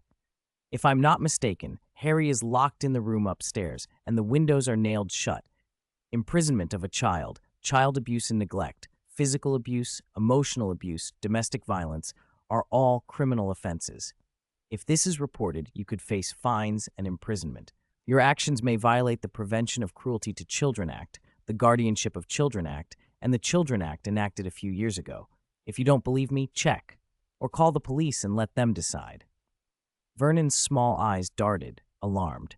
Lupin's voice was calm but precise, and the implications landed like blows. "What will the neighbors think if you're arrested? What will happen to Duddekins at school?" He let the questions hang in the air. "How do you know all this?" Petunia demanded, incredulous. You're like them, aren't you? Wizards?" "My parents weren't magical," Lupin said quietly. "I grew up in much the same sort of house you have." He turned his gaze to the narrow landing, to where a thin bed might be tucked away. "Harry, what do you want to do? If you ask me to, I can call them. I'm certain if this is reported, there'll be consequences for your guardians." Upstairs, Harry sat up in bed at the sound of the voices, clutching a pillow. When he heard the stranger call him by name, he stared in astonishment. The door suddenly burst inward, and Lupin stood in the doorway. Harry grabbed a cage, Hedwig's cage, with frantic hands. Lupin looked around the cramped room with disgust. Only a little watery vegetable soup in a bowl and the owl's food dish with a few shriveled scraps. For a moment, hatred and triumph warred inside Harry. The idea of the police coming to punish the people who had made his life miserable was alluring. But he hesitated. In the end, he ran a hand through his hair and, voice small and hurried, said, "All right, let's go." 114. Chocolate Remus looked mildly disapproving, but after a moment of silence, he ultimately respected Harry's choice. The Dursleys let out a simultaneous sigh of relief, though their faces twisted at the thought that Harry had forgiven them. "That?" Harry glanced at Remus, uncertain how to address him, then turned to Veed for help. "This is Remus Lupin," Veed introduced. "He's my tutor and a close friend of your father's. You can trust him." "Mr. Lupin," Harry said, pointing to the cupboard under the stairs, "could you help me get this lock open?" Of course. Remus was eager to do something useful, and immediately whispered Alahomora. The lock clicked. He barely glanced at the small, dark cupboard as he opened it. Harry handed his owl's cage to Veed, then crouched and pulled out his things. A wand, robes, a few magic books, a cauldron, a broom, and, pressed at the very bottom, the friend account. As soon as summer vacation began, Vernon had locked all of Harry's belongings in that cupboard. Harry had fought, as much as he could, to keep that friend account from him. He remembered the shouting, "It's just one scrap of parchment," he had cried as a child, unable to reach the paper Vernon held. Vernon snatched it away before he could, shoving it into the deepest corner. "Don't even think about it," Vernon had yelled in that terrifying voice. "Don't pollute our house with your evil things." Harry shook his head as if to clear away those bad memories and the gloom of the cupboard. He shoved everything into his trunk haphazardly, stood up, and smiled with relief. "Veedy, Mr. Lupin, let's go." He didn't look at the pale, rigid Dursleys or at Dudley, trembling in the bathroom. With every step out of that house, his happiness swelled. Veed walked beside him and asked casually, "Did you hear everything I just said?" "Yes," Harry answered, his voice very soft. "You should know," Veed said aloud, where the Dursleys could hear, "that not just today, but until you turn 18, the Children Act protects your legal rights." The Dursleys' faces went green. They looked as if they wanted to shut him up. Veedy had said it on purpose. Harry had thought he could leave the Dursleys forever, but Veed knew he would still have to return here for part of each year until he graduated. "Don't think that losing your wand means you can't fight adults," Veed reminded him. "In the Muggle world, the law can be a weapon that protects you." "I know. Thank you, Vede." Harry was grateful. No one had ever told him that before. He understood how powerful Veed's words were. No one understood better than he how terrified Vernon and Petunia were of anything that made the family different. For them, the arrival of the police would be as good as a sentence of death. Remus fell into step behind them. As they were leaving, he turned to the Dursleys. "I know your relationship with Lily wasn't good," he said coldly, "but if something had happened to you two 11 years ago, James and Lily would never have treated your son like this." They walked on in silence for a while. Remus's words had made Harry's eyes sting. He blinked hard and wiped the moisture away with his sleeve, pretending not to notice. Veed and Remus pretended not to notice either. The damp in his eyes finally subsided, and Hedwig began to squawk loudly in her cage. Veed frowned at the snowy owl. "Is she hungry?" "She's been cooped up," Harry said quickly, unfastening the latch. "She's been locked in the cage a long time and hasn't had a chance to stretch her wings." The moment the cage opened, Hedwig shot out and was gone into the sky. Harry watched her disappear and felt his stomach groan. He clutched his empty belly and looked awkwardly at the two adults. Where are we going?" Veed and Remus exchanged a look. "To the farm first," Vide said. "Everyone is waiting for Harry there." Remus nodded. "I also need a little time to get ready, at least a proper house. He hesitated, then asked awkwardly, "Harry, I don't think I asked. Would you like to live with me? Although I'm a stranger to you now, James and I were very close friends. If you want, I'll look after you like a father." "Live with you?" Harry blurted. "Do you mean leave the Dursleys?" "Of course." Remus bent down and spoke seriously. "I've been more or less homeless for the past decade, living in a small pub, but if you want, I can buy a house. It might not be grand, but it would be a home." "I'd love that," Harry interrupted, eyes bright. "Are you short on money? I have a Gringotts deposit." "As if you'd be paying," Remus chuckled, patting his head. "That money is your parents' inheritance. Thanks to Veed, I've got some savings now, and houses in the countryside aren't that expensive." He looked at them both. "I'll take you to Grayling Farm first. Once I'm ready, Harry, I'll come to get you." "That's great. The farm?" Harry responded, a little belatedly. "You've missed a lot," Veed said. "We'll talk on the way." He raised his wand. In a moment, a purple bus appeared out of thin air. The roadside trash can leapt away, startling Harry. "Welcome to the night bus, emergency transport for stranded witches, or wizards." A young man with prominent ears leaned out to finish his spiel, but Veed threw down a few galleons and pushed Harry onto the bus. "Grayling Farm, please. And chocolate, too." All right. Already like a regular, aren't we?" Stan Shunpike said, tucking the coins into his pocket with a grin. He offered hot chocolate, steaming and sweet. Harry drank greedily. The rich, bittersweet warmth filled his mouth and eased the ache in his stomach. As the bus lurched away into the night, the new life ahead of him felt, for the first time, very real. When they arrived at the farm, everyone swarmed around Harry, and Stephen set to work preparing a lavish dinner with obvious enthusiasm. "So what actually happened?" Theo asked once they were seated. Harry, clutching a cup of pumpkin juice, told them the story. At the start of the summer, the Dursleys had taken away all his magic things. He had freedom of movement, at least, until he'd run into a house elf who introduced himself as Dobby. "He told me terrible things would happen at Hogwarts and begged me not to go back," Harry said, still finding the whole episode absurd. "He said he wanted to protect me and that he'd intercepted the letters you sent.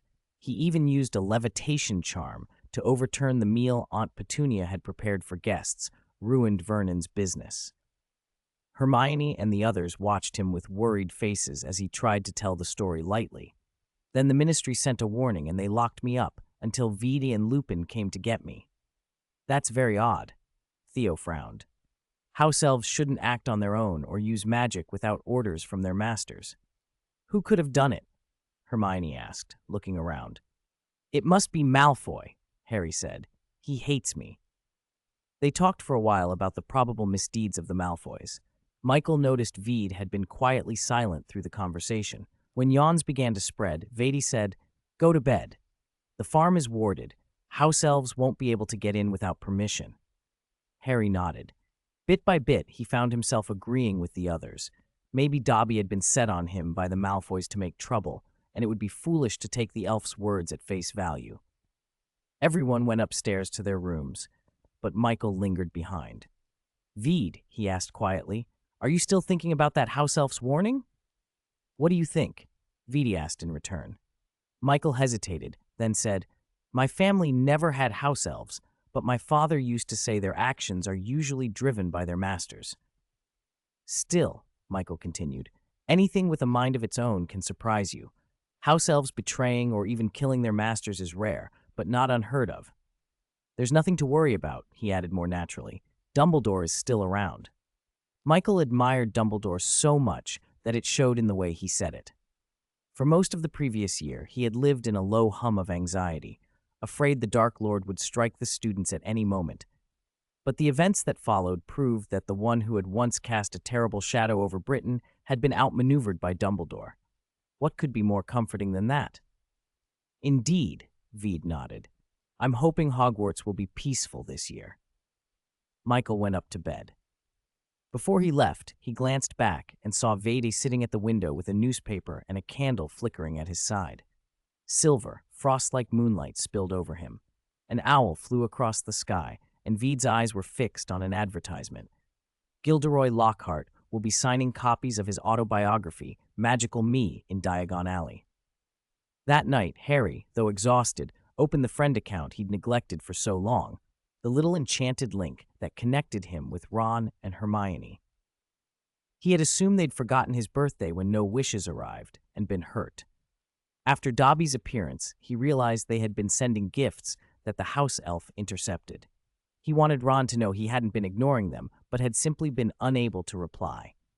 No sooner had he sent a greeting than messages poured in. Ron's handwriting was slanted and frantic. "Thank Merlin, you're alive. Why haven't you answered? I invited you 12 times. Dad told me you used magic in front of Muggles and got a ministry warning.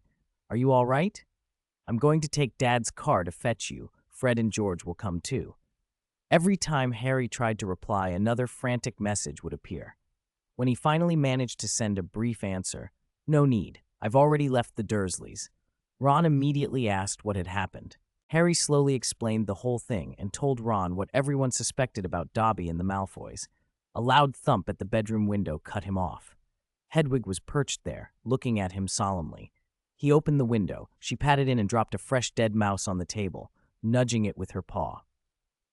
For me, Harry didn't know whether to laugh or cry. "Thanks, good girl, but I don't eat mice. You keep it." Life at Grayling Farm turned out to be lively and full of work. Under Stephen's direction, they learned to care for baby Akamis, untangle fairies from vines, and spend afternoons by the lake watching hippocampi play with their foals. At dawn, they gathered mooncalf droppings in the dew, traded with murtlaps for the juice of their tentacles, and left chickens and fresh fish at the mouth of the Kneasel Den in the evenings. It usually hunts on its own, but now it's nursing, Stephen explained. If it doesn't get enough food, it might abandon a cub. Sometimes they found diracol feathers tucked into the grass, rare ingredients valuable for veritaserum and memory potions. Stephen told them to take whatever they found. In the afternoons, when nothing needed doing, they worked on homework or practiced spells in the living room. Once in a while, they flew around the farm on brooms. Days passed quickly. After a few days, the young wizards returned to their homes through the Flu network. Lupin was preparing his new house to pick Harry up. Before everything was settled, he felt he had to tell Harry something he had kept hidden for a long time. "Harry, Veedy, I'm a werewolf." He hadn't wanted to tell anyone, but after thinking it through, he decided he shouldn't hide it. Harry was bewildered. He knew what werewolves were, of course, but had never seen the real danger they posed. Veed looked at him and said, "I know." Lupin gave a wry, tired smile. "No wonder you never contacted me on full moon nights," Harry said. Lupin shook his head. "I never thought of it." He explained, quietly and without drama, "I was bitten by a werewolf when I was young, so I became one too. But you're safe. I leave the house before the full moon each month, and I take the wolfsbane potion. It keeps me sane when I transform." After getting the job Vita had found for him, Lupin had finally earned enough to buy the wolfsbane potion. He wanted Harry to know he'd done everything he could to make sure nobody was ever in danger because of him. "You can stay at Grayling Farm if you like," Lupin added, perhaps sensing Harry's unease. "I spoke to Maury. He'd be glad to have you until school starts." "I'll go with you." Harry took Lupin's hand and set it firmly. He had wanted a place of his own for so long that even the knowledge that Lupin was a werewolf did nothing to scare him away. A day later, the farm settled back into its quiet rhythm. Stephen, bright with plans, announced, "Get ready, Veed. Tomorrow we'll visit Newt Scamander. I already arranged it." 116. Visiting Newt Scamander and his family lived in seclusion on a small hill in Dorset, in southern Britain. Lush, soft green grass rolled away from their doorway, and in the distance, the Muggle village could be seen. Protective spells like those used at Hogwarts hid the house from ordinary eyes. Muggles only saw bare rock. Stephen pushed the door open with practiced ease, and a winding garden path spread out before him. A cloud of fairies and butterflies fluttered among bowl-sized flowers, painting the scene with a dreamlike light. A rustle rose from the grass, and a tawny croup poked its head out, watching Vede warily. Its large ears twitched. A second crup followed, alert and watchful. Crups are quick to detect ill intent. "Hi, Hobby Millie." Stephen crouched and greeted them cheerfully. "Long time no see? Missed me?" Hobby relaxed at the sight of him, clambered onto Stephen, and let out an endearing, puppy-like sound. Millie approached Veedy, primly sharpened her claws on his trousers, then scrambled up his leg until Veed scooped her into his arms. "Millie likes you," Stephen said, beaming. "They're Mr. Scamander's pets. There's another called Mahler. He doesn't like to go out much." They walked the stone path into the yard where Newt stood at the bottom of the steps. A crup with very pointed ears lay lazily at his feet. Newt Scamander was 95 now. Gone was the young, awkward figure people remembered from films. Time had silvered his hair and laid faint wrinkles at the corners of his eyes, but it had not touched the earnest innocence about him. He still had the open, clear gaze of someone who was more comfortable with creatures than with crowds, and he carried himself with a slightly turned stance, as if shy of meeting a stranger's eyes. Despite the difference in years, rank, and magical skill, he showed no trace of condescension, only a gentle reserve, like someone who feared harm and felt it keenly. "Good morning, Stephen," Newt acknowledged him, then regarded Veed with polite reserve. "Welcome, Mr. Veed Grey." "Please call me Veed," Veed replied quickly, bowing. "I've long admired you. I'm sorry for the sudden visit. If it's an inconvenience, I apologize." "Not at all," Newt answered softly.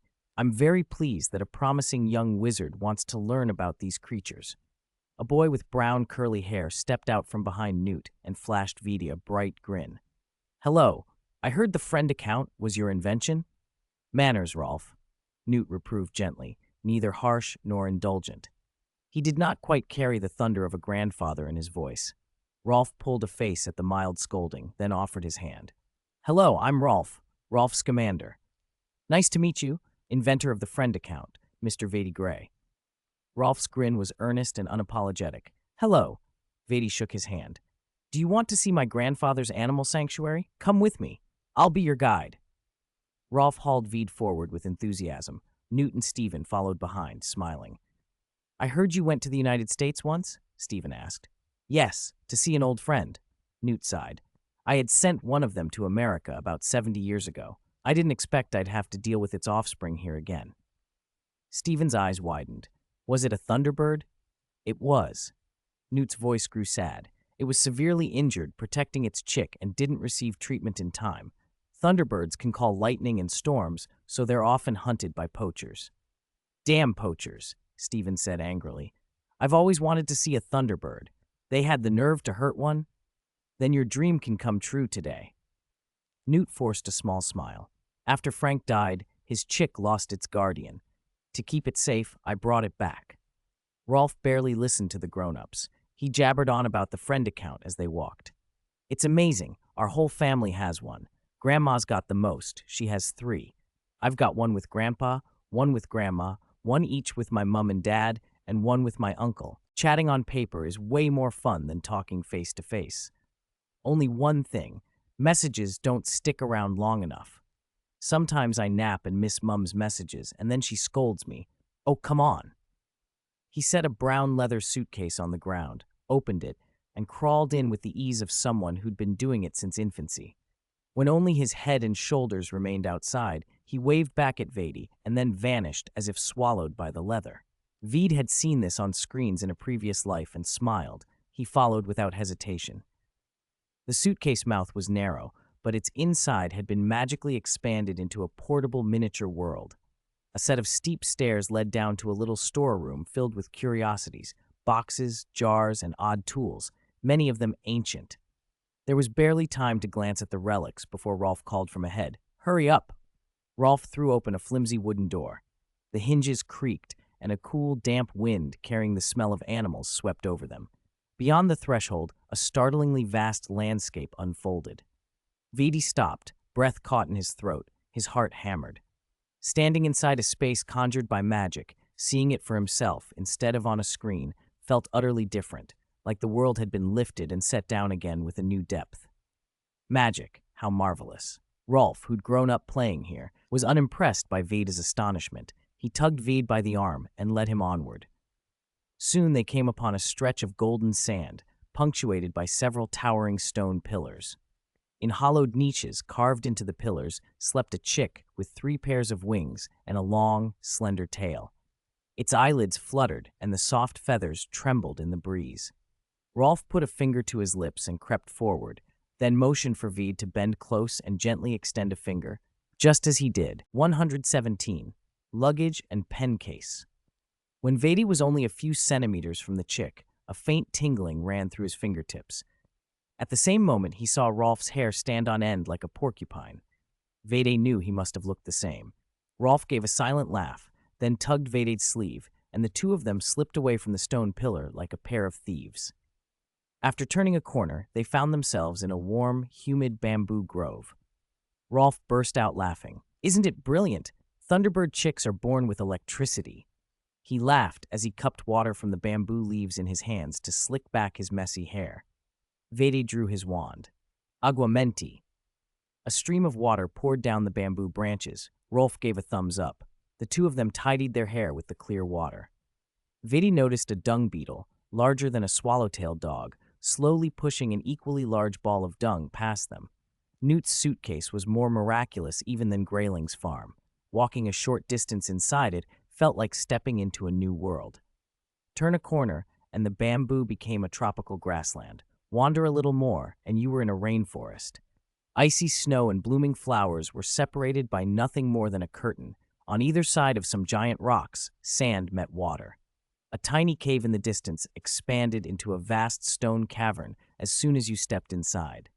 An ordinary oak door, when pulled open, led out to distant mountains and a boundless lake. Newt kept many dangerous creatures rated 4X or even 5X. Yet in front of him, those terrifying creatures behaved like well-trained children, content to bow their heads for his affection. Even Rolf could play with or feed them without a care that they might hurt him. "I love them so much," Rolf said, puffing his cheeks. "But Grandpa always says we can't keep them in such a confined space." So even though he always rescues magical creatures in distress, once they can survive on their own, he releases them back to their original habitats. "If only animals could have friend accounts," Rolf sighed. "Then even if we part, we wouldn't lose touch." He hugged a young Riem as he spoke, and both he and the creature looked at Vedid with the same pleading, hopeful eyes. Vide laughed. "Even if they had friend accounts, animals can't read." Rolf's face fell immediately. He sighed, worry creasing his features. "Oh, I knew it wouldn't work. Is there really no way to communicate without writing?" "There is." Vede sat beside him. "Can't a two-way mirror do it?" "But two-way mirrors are so rare and expensive," Rolf said miserably. "I have lots of friends, but very little pocket money." Vede laughed again. The little boy's rounded head and face were very cute, and when he made that grown-up, worried look, it was even more amusing. The image tugged at something in Vede. A two-way mirror might be a good direction for research. Later, after the tour, Vede found an opportunity to ask Newt about the practical use of the undetectable extension charm. Newt had dedicated his life to protecting magical creatures, and his suitcase was central to that work. In applying the undetectable extension charm, Vede suspected even Dumbledore couldn't match Newt. He was unmistakably a world-class master in this area. Vede showed Newt his pencil case. Its layers unfolded in succession until it revealed a wardrobe taller than a person. Newt was momentarily stunned, then muttered, "Yes, a wardrobe is very convenient." When he was young, he hadn't noticed, but as he grew older, Newt realized that climbing up and down the little stairways inside a suitcase took a terrible toll on his bones. Newt and Vede stepped into the wardrobe space, and after a turn, Newt praised, "This is an excellent application. I didn't expect this from a 12-year-old wizard." "But it's really just ordinary storage," Vede frowned. "It doesn't seem able to splice multiple real spaces together the way your suitcase does, without any conflict or strange sensations." Talking about the area he knew best, Newt grew visibly more confident. He smiled. "Space splicing, that's a very apt way to put it.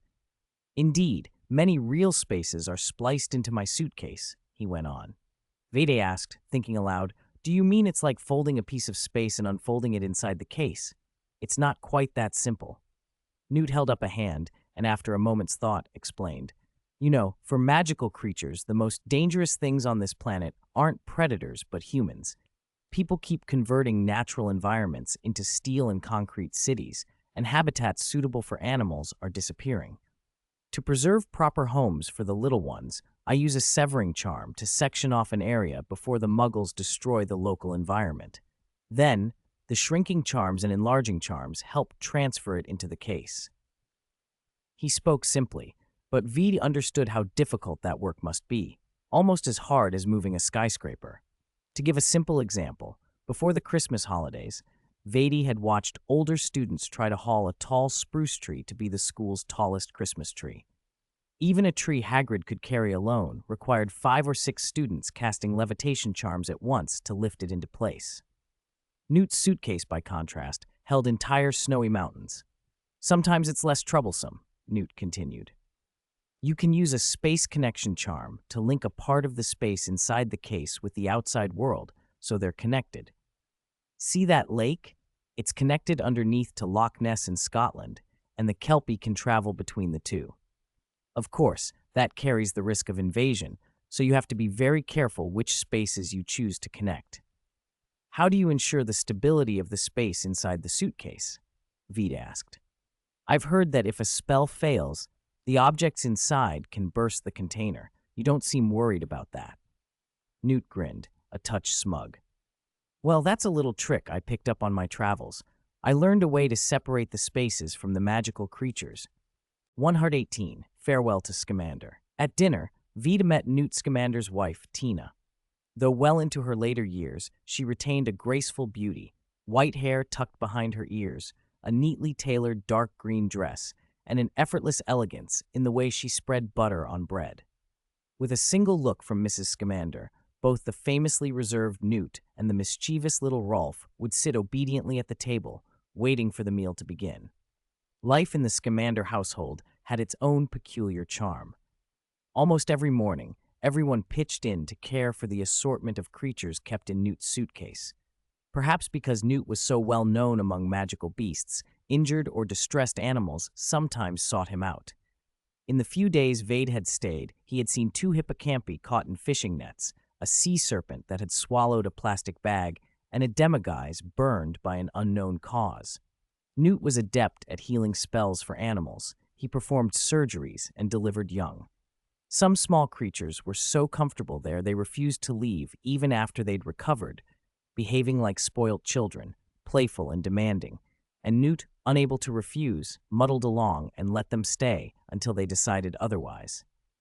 In spite of his many efforts to return creatures to the wild, his suitcase had never emptied. If anything, it had grown more lively with the years. Vede felt as if he'd completed several years' worth of magical creature protection lessons in just a few days. During the lull after lunch, Newt began teaching Vede how to improve the little extra-dimensional space tucked away in his wardrobe. He brought Vede to a stretch of the Jurassic coast and showed him how to section off a small stretch of beach and seawater and shift them into the wardrobe space. Then he took a patch of mountain forest and taught Vede how to stitch 2 different environments together. They practiced casting weather charms to keep each pocket of habitat stable. Without those, the microenvironments would quickly deteriorate. To stop the spaces from bleeding into one another, they used isolation spells, but those needed a physical boundary to cling to, even if that boundary was only a row of fences, a cloth curtain, or a stone. A completely empty seam would not hold the magic. In a little over a week, Vede's wardrobe space changed beyond recognition. Inside an area just a bit larger than a swimming pool, seawater lapped a tiny beach where hermit crabs scuttled. A narrow strip of forest grew out of a dozen trees, mushrooms pushing up around their roots. Nearby, 20 to 30 square meters of lush grass rolled gentle and green, dotted with yellow dandelions. Everything was scaled down, but where there had once been emptiness, there was now life. Newt praised Vade's quick learning. That morning, while Vade was bandaging a small scratch on a bowtruckle's arm, Rolf barreled into the wardrobe clutching a letter. "Vade, a letter from school for you." "Thanks, Rolf." Vade finished tying the bandage, wiped his hands, and opened the envelope. The acceptance letter gave the time and place to board, still departing from King's Cross on September 1st, and included the second-year book list. Aside from Standard Book of Spells, Grade 2, almost every title on the long list was by Gilderoy Lockhart. It was clear who this year's Defense Against the Dark Arts professor would be. "They're all Lockhart books," Rolf said, holding up his own acceptance letter with a grin. "Me too," Vede blinked.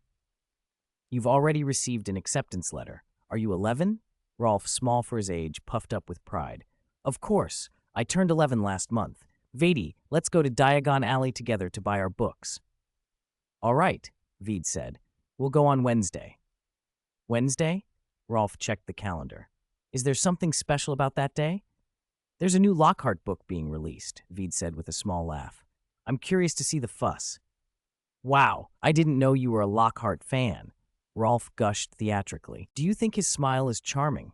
"What smile?" Vede asked. "The Most Charming Smile Award in Witch Weekly. Lockhart's won it 5 times, Rolf said, pouting. "Don't be mad, but I don't find his smile charming at all. It's very flashy," Vede supplied. "Yeah, exactly. I don't care whether his smile is charming," Vede said. "I just think Diagon Alley will be busier than usual that day. Something interesting might happen." "Oh, I see," Rolf nodded eagerly. "I'll go Wednesday, too. I want to see why so many people like him." Time moved quickly. Wednesday arrived before he knew it. Vede packed early, and after breakfast, thanked and said his goodbyes to Newt and Tina. He had only a few days of holiday left and wanted to spend them with his parents. Rolf looked reluctant. Children from wizarding families often had few friends, and finding another child his age made him treasure companionship, but he was polite. Aside from his barely hidden disappointment, He didn't beg Vade to stay. Instead, he gave Vade a set of his favorite comic books. Vade returned the gift with an automatic feeding device he'd made, enchanted to dispense food and even emit calls to attract small magical creatures. As Vade prepared to leave, Newt grew thoughtful. "This world is vast," he said, "and our understanding of it is always just the tip of the iceberg. Many wizards think protecting magical creatures is useless. They see them only as potion ingredients, sources of wand cores, or trophies to show off. But I've always believed wizards and magical creatures are part of the same world. If one day all magical creatures vanished, perhaps wizards would follow." He shrugged, then added softly, "These are only my personal, shallow thoughts. It's fine if you don't agree. I just hope more people will be willing to love and protect magical creatures rather than harm them. I promise, Mr. Scamander," Vade said solemnly, "what I've learned from you will never be used to hurt them." Newt's pale eyes studied him, then a warm, very happy smile spread across his face. 119. Flourish and Blots. Since Rolf was a new student and had a lot to buy, they set off very early. When they arrived in Diagon Alley, they split up as planned. Rolf's mother took him to get a wand, while his father went to buy things like cauldrons. Stephen and Vade went to the apothecary first. Vade needed to pre-order some potion ingredients and have the shop send them to Hogwarts when term began. The Diagon Alley shops had dealt with Hogwarts students for years, so nobody worried about students breaking their word. Stephen, meanwhile, had to buy deworming powder for his Kneasel and hoped to sell some farm-collected materials like Murtlap essence. After circling the street, they agreed to meet at the ice cream parlor. Vade and Stephen sat outside to rest and have a drink. Rolf, who had just ordered his new school robes, came running up. "Mum, buy me a filibuster firework. Please," he tugged at Mrs. Scamander's sleeve. "Just one." "No," Mrs. Scamander said gently. "You can't bring that to school." "I won't take it to school. I'll set it off at home. I want to see what it looks like when it blooms in water." "Buy it for him," Mr. Scamander urged. "How can a child not have toys?" On the way to Flourish and Blots, they ducked into a joke shop. Rolf was dazzled by the fireworks and tricks. Vade bought a few things on a whim, and Stephen recommended a tin of colorful sweets. "These are brilliant," he said. "You eat one and a plant sprouts from the top of your head. It wears off in a few minutes. Won't hurt you." As he spoke, he grabbed 2 tins for himself. There were self-shuffling playing cards, quills that turned into large, realistic toads that sprayed foul smells, and the rest. Vade had no interest in prank toys. He glanced at them and set them down. There were more people around Flourish and Blots than they'd expected, but most of the crowd huddled outside. A winding line of middle-aged witches waited at the entrance, each holding a book or two and occasionally adjusting hair or smoothing skirts. Several adults hung back, hesitating, but Vade took Rolf by the arm and slipped between gaps in the crowd. Most people had come for a signing event, so the shop itself felt less crowded. The clerk asked their year and, with practiced efficiency, brought out 2 prepackaged bundles. "Do you both want new books?" he asked, seeing they were children.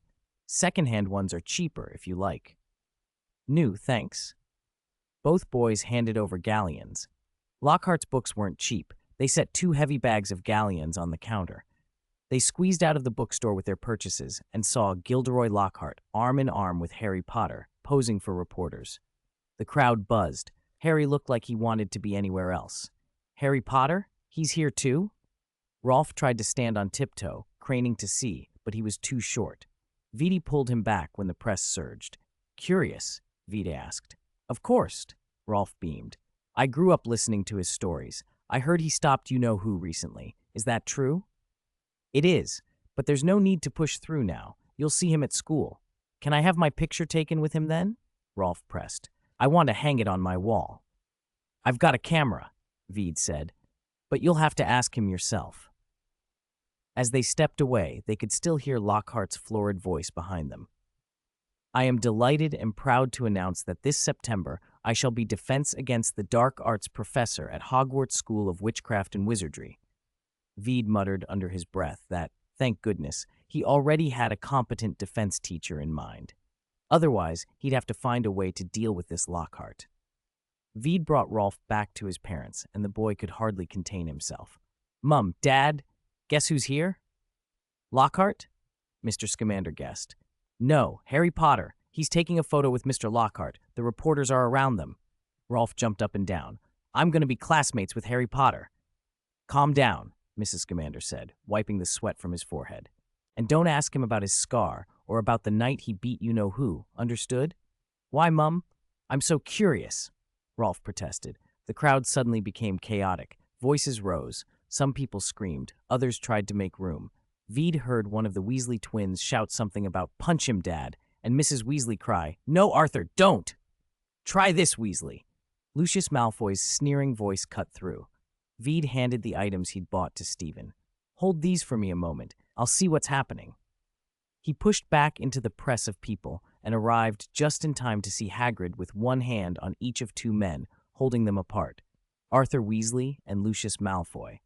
Ron and Malfoy, who had been scuffling, were also being pulled apart, and Harry had taken it upon himself to keep them from continuing.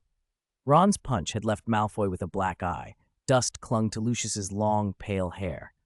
Lucius struggled free of Hagrid's grip, looking disheveled, and with a sneer thrust a tattered Transfiguration textbook at Ginny. "Take your book," he said, arrogant and contemptuous. "This is the best your father can do." Veed's wand was tucked up his sleeve. He gave a slight, almost imperceptible flick. Ginny seemed to be shoved, stumbled, and fell. "Lucius Malfoy, how dare you lay hands on a child?" Arthur Weasley flew into a rage and lunged forward again, but Hagrid restrained him. The half-giant's face was dark with anger.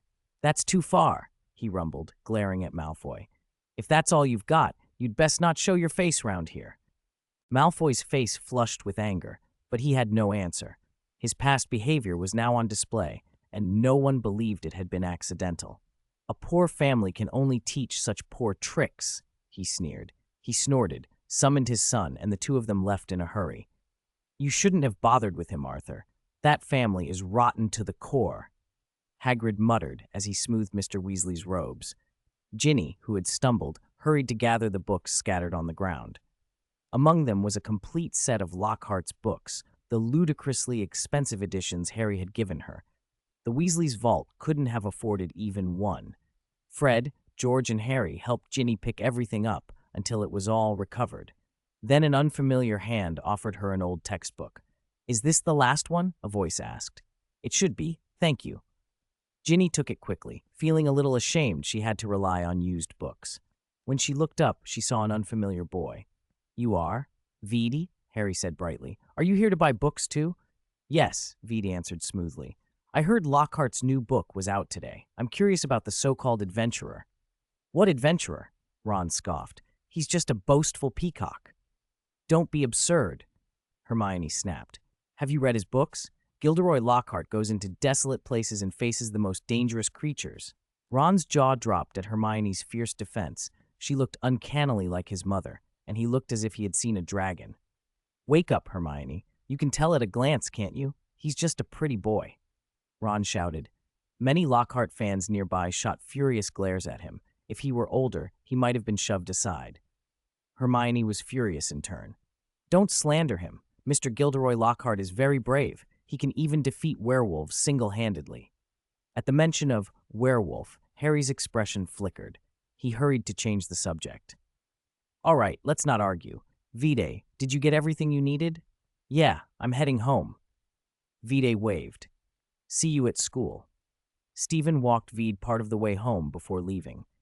When Vide opened his front door, the house was empty. The Greys were supervising an all-hands overtime at their company to finish an urgent order, so he wasn't surprised. He went to his room, took out his pencil case, and tapped it lightly with his wand. That small, casual use of magic wouldn't trigger the Ministry's trace. The pencil case unfolded in layers and transformed into the shape of a suitcase. He opened it. At the bottom were several boxes of different sizes, though only one held anything right now. He slid open a flat box and took out a black notebook. The diary was very old. The faded date on its cover suggested it was 50 years old. On the first page, a blurred name could be seen, Tom Marvolo Riddle. The same name hung in Vadi's mind like a memory. He picked up a pen and wrote a single line. It is not our abilities that matter in the world's progress, but how we use them. The ink shimmered on the page and sank into the paper until it vanished. New words then formed on the paper, as if by their own volition. It has been a long time since I met someone with thoughts like mine. I suppose you must be a talented young wizard. The line flickered and faded, and another appeared. It is only that people like us rarely receive understanding or recognition. I used to be lonely. Are you the same? Vidi closed his mouth against answering. Sorry, I have no intention of confiding in you, he thought, and without hesitation shoved the diary back into the box. As the lid came down, runic chains began to crawl across it, winding into a vine-like pattern that eventually solidified. He placed the boxed diary as far from the diadem as he could. Though both Horcruxes were sealed inside magically warded cases, he felt urgency. It was time to figure out how to deal with at least one of them before they interacted in some dangerous way. Magical resonance, escape, something worse. At 6 in the evening, the Greys finally returned with 2 pizza boxes from a nearby restaurant. Expedited orders are the worst. If it weren't for a long-time client, I wouldn't pay this overtime, Ferdinand grumbled as he loosened his tie. Vede, have you been waiting long? Why didn't you watch some television? I read for a while. I bought new textbooks in Diagon Alley today, Vede answered, taking his mother's coat and hanging it up. Ferdinand set a briefcase on the table. This is what you wanted. Use it well, and don't get yourself into danger. I understand, Dad. Fiona leaned forward. What is it?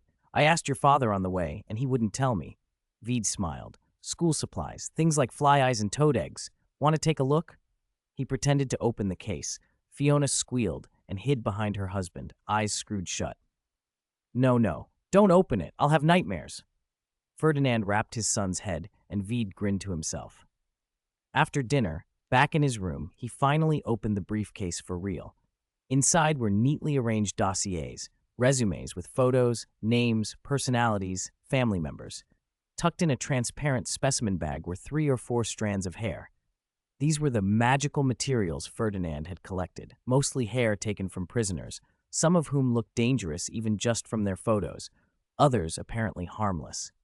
There were clippings from barbershops and hospitals too, people of all ages and backgrounds. Getting hair was easy. Linking it to its owner had taken Ferdinand a long time and a lot of effort. He had done the work himself because he couldn't risk asking anyone else for such a sensitive task. Vede opened another compartment. He had brewed a large batch of polyjuice potion last semester. When disguised with polyjuice, even Dumbledore couldn't have told the difference. Barty Crouch had proved how effective it could be.